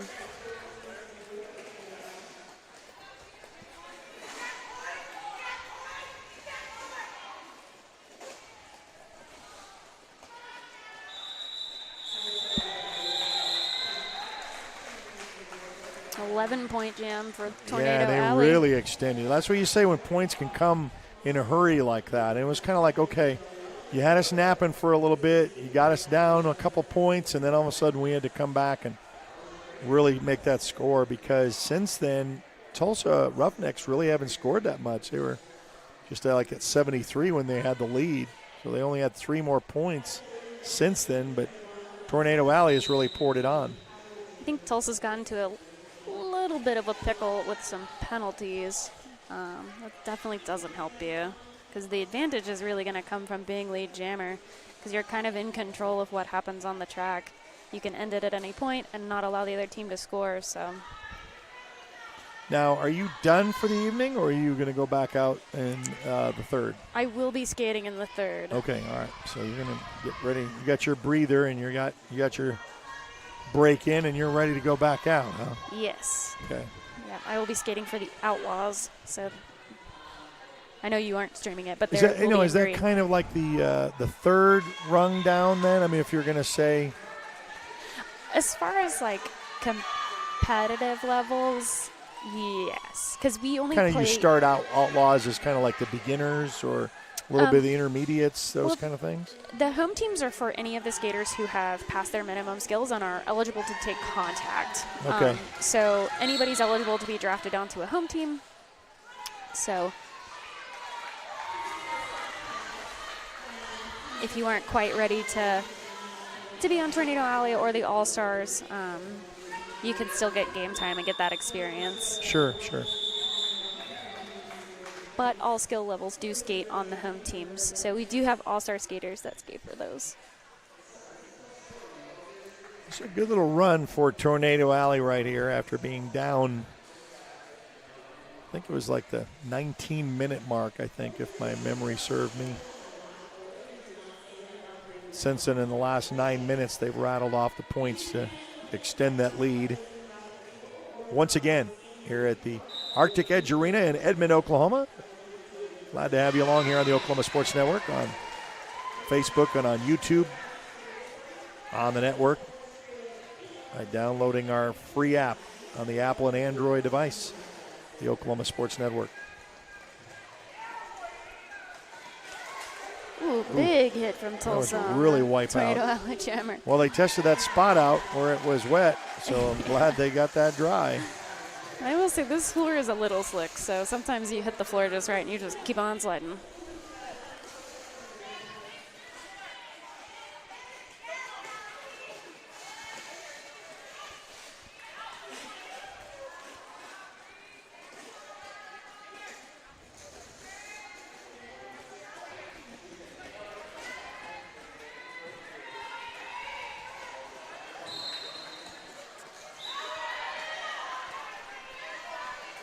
Tornado Alley Jammer is going to take a little timeout in the penalty box.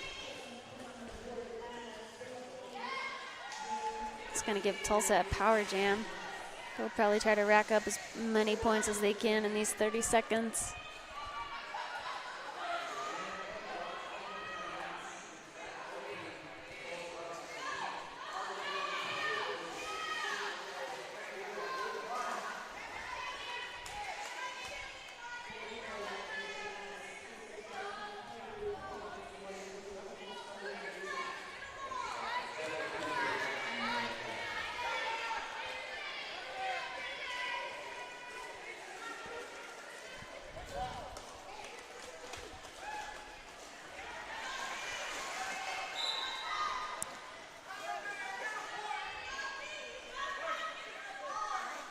And now the Tulsa Jammer is going to take a little sit in the penalty box.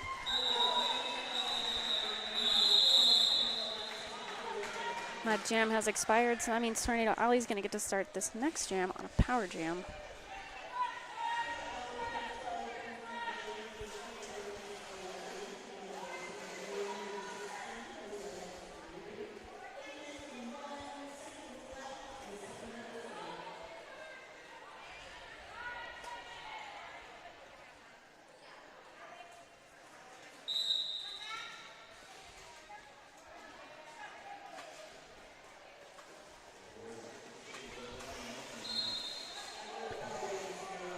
Those blockers providing their jammer a little bit of offensive help so they can try to earn lead here.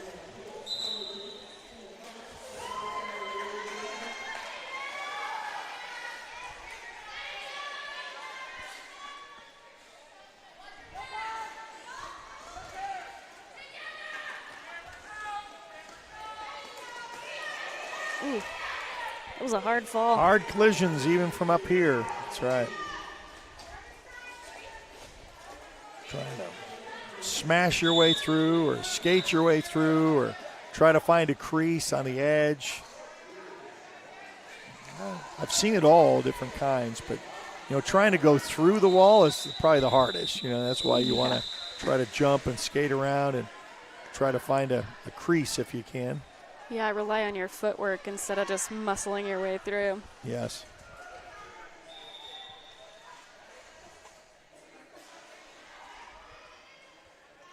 Looks like Tulsa has called a timeout. Okay, so they call a timeout. We'll take it with them. We'll be back right after this on the Oklahoma Sports Network.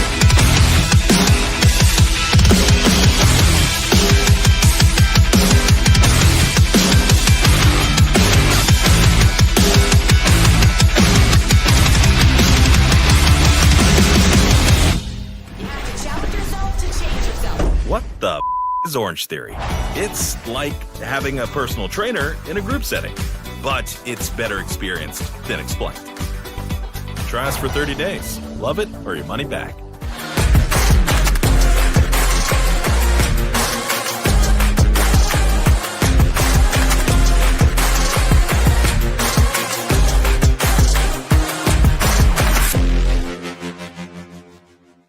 Where sports is our middle name. We are the Oklahoma Sports Network. Glad to have you along here at the Arctic Edge Arena in Edmond, Oklahoma. Timeout called by the Tulsa Roughnecks. It's 119 to 93. And it was actually the Tulsa Roughnecks that took the lead for the first time at the 19-minute mark of the second half. And then Tornado Alley responded to regain that lead, and they have stayed that way since. So this is where the stamina comes in. Who wants it for the last 6 minutes left to go? Let's see who comes out on top. Whistle to start. Clock will run.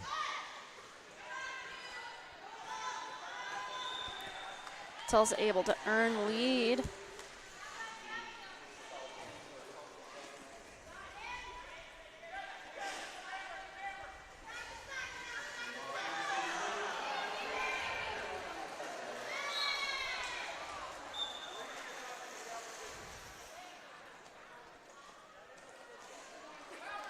Looks like they're going to head to the penalty box, though. I'm not sure what that call was for.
Tulsa Jammer is going to head back to the penalty box. That was for a track cut call.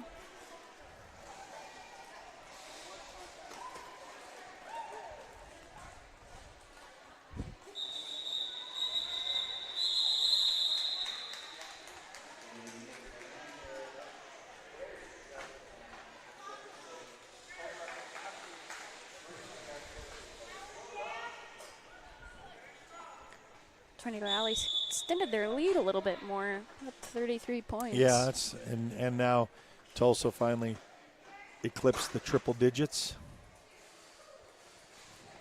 And someone's called the timeout, or they're asking for a review.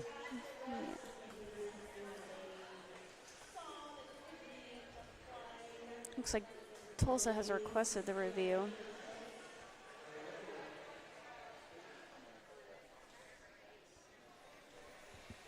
I want to thank tonight's live stream sponsor, brought to you by the wonderful friends at Humankind Hospitality Services, a family of restaurants, bars, including the Picasso Cafe, Paseo, Sauce by the Slice, Frida Southwest, the other room in Flamingo Tiki, and Orange Theory Fitness. It's a 1 hour full body group workout focusing on heart rate based training. The workout is backed by science and tracked using the latest technology. Each workout is inspired and led by certified coaches. With over 1,500 locations across the U.S., you're closer to achieving your fitness goals than you think. Visit orangetheory.com for more information. We've got about 1:10 left, or 1:10 on the clock for them talking about this to make a decision. We'll be back here in August around the 10th for a doubleheader as well. And that will be the bragging rights for the first time for the inner squads of Twister City. A lot of bragging rights to be claimed. I think we've sorted this one out, and we'll get all sorted to go. I think Tulsa was requesting a back block call, but I missed who they were requesting the call on. It looks like, because there are no blue skaters added to the box, looks like the no call is going to stay as a no call. 33-point advantage by Tornado Alley. trying to make it 2 wins for the home teams as the All-Stars were able to defeat Kansas City in the first match. Third match coming shortly after this. You'll see that live here at the Arctic Edge Arena. Our broadcast will come to an end at the conclusion of this match with 4:10 left to go. 33 points down for the Tulsa Roughnecks. Tornado Alley does have lead jammer status as the Tulsa Jammer is just now exiting the penalty box.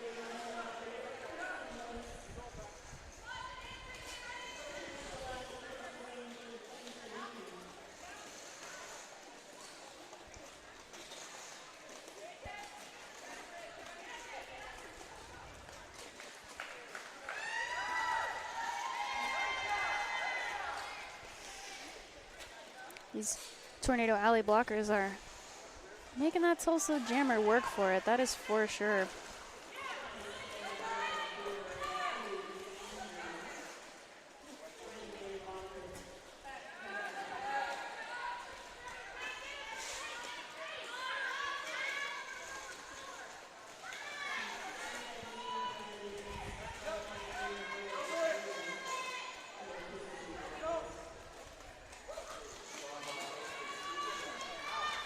Tulsa Jammer does have the cover in her hand. Looks like she might be trying to pass it off to the pivot, which would be the one with the stripe.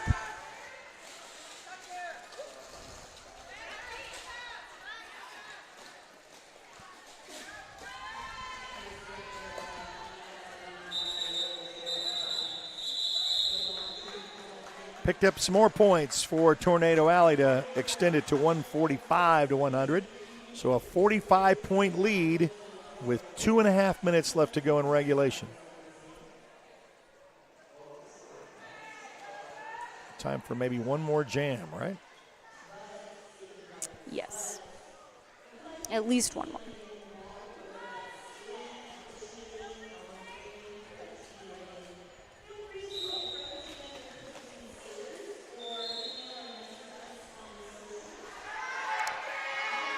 Tulsa Jammer headed to the penalty box. Well, a quick whistle right out of that gate there.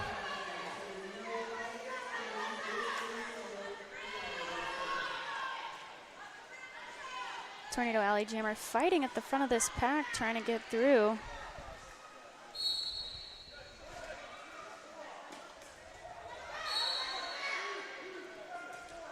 Ooh.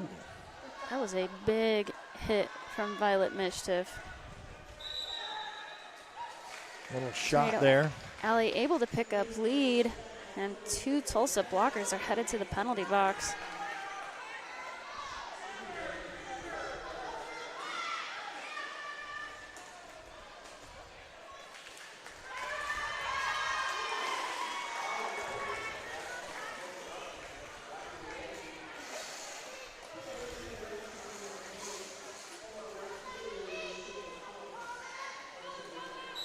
I'm going to call that off before Tulsa can pick up any points.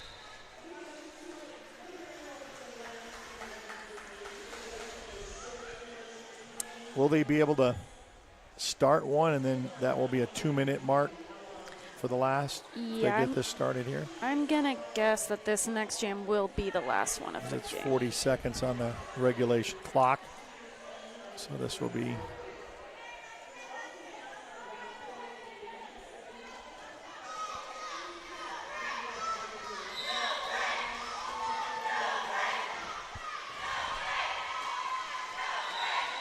Tornado Alley's going to the penalty box for a forearm.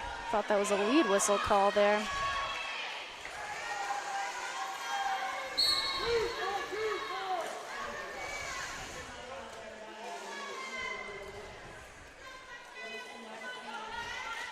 the official time is expired. Now we're 1:33 left to go in the jam for that 2 minutes to try to gain those last points, but just a formality because it's 149-100.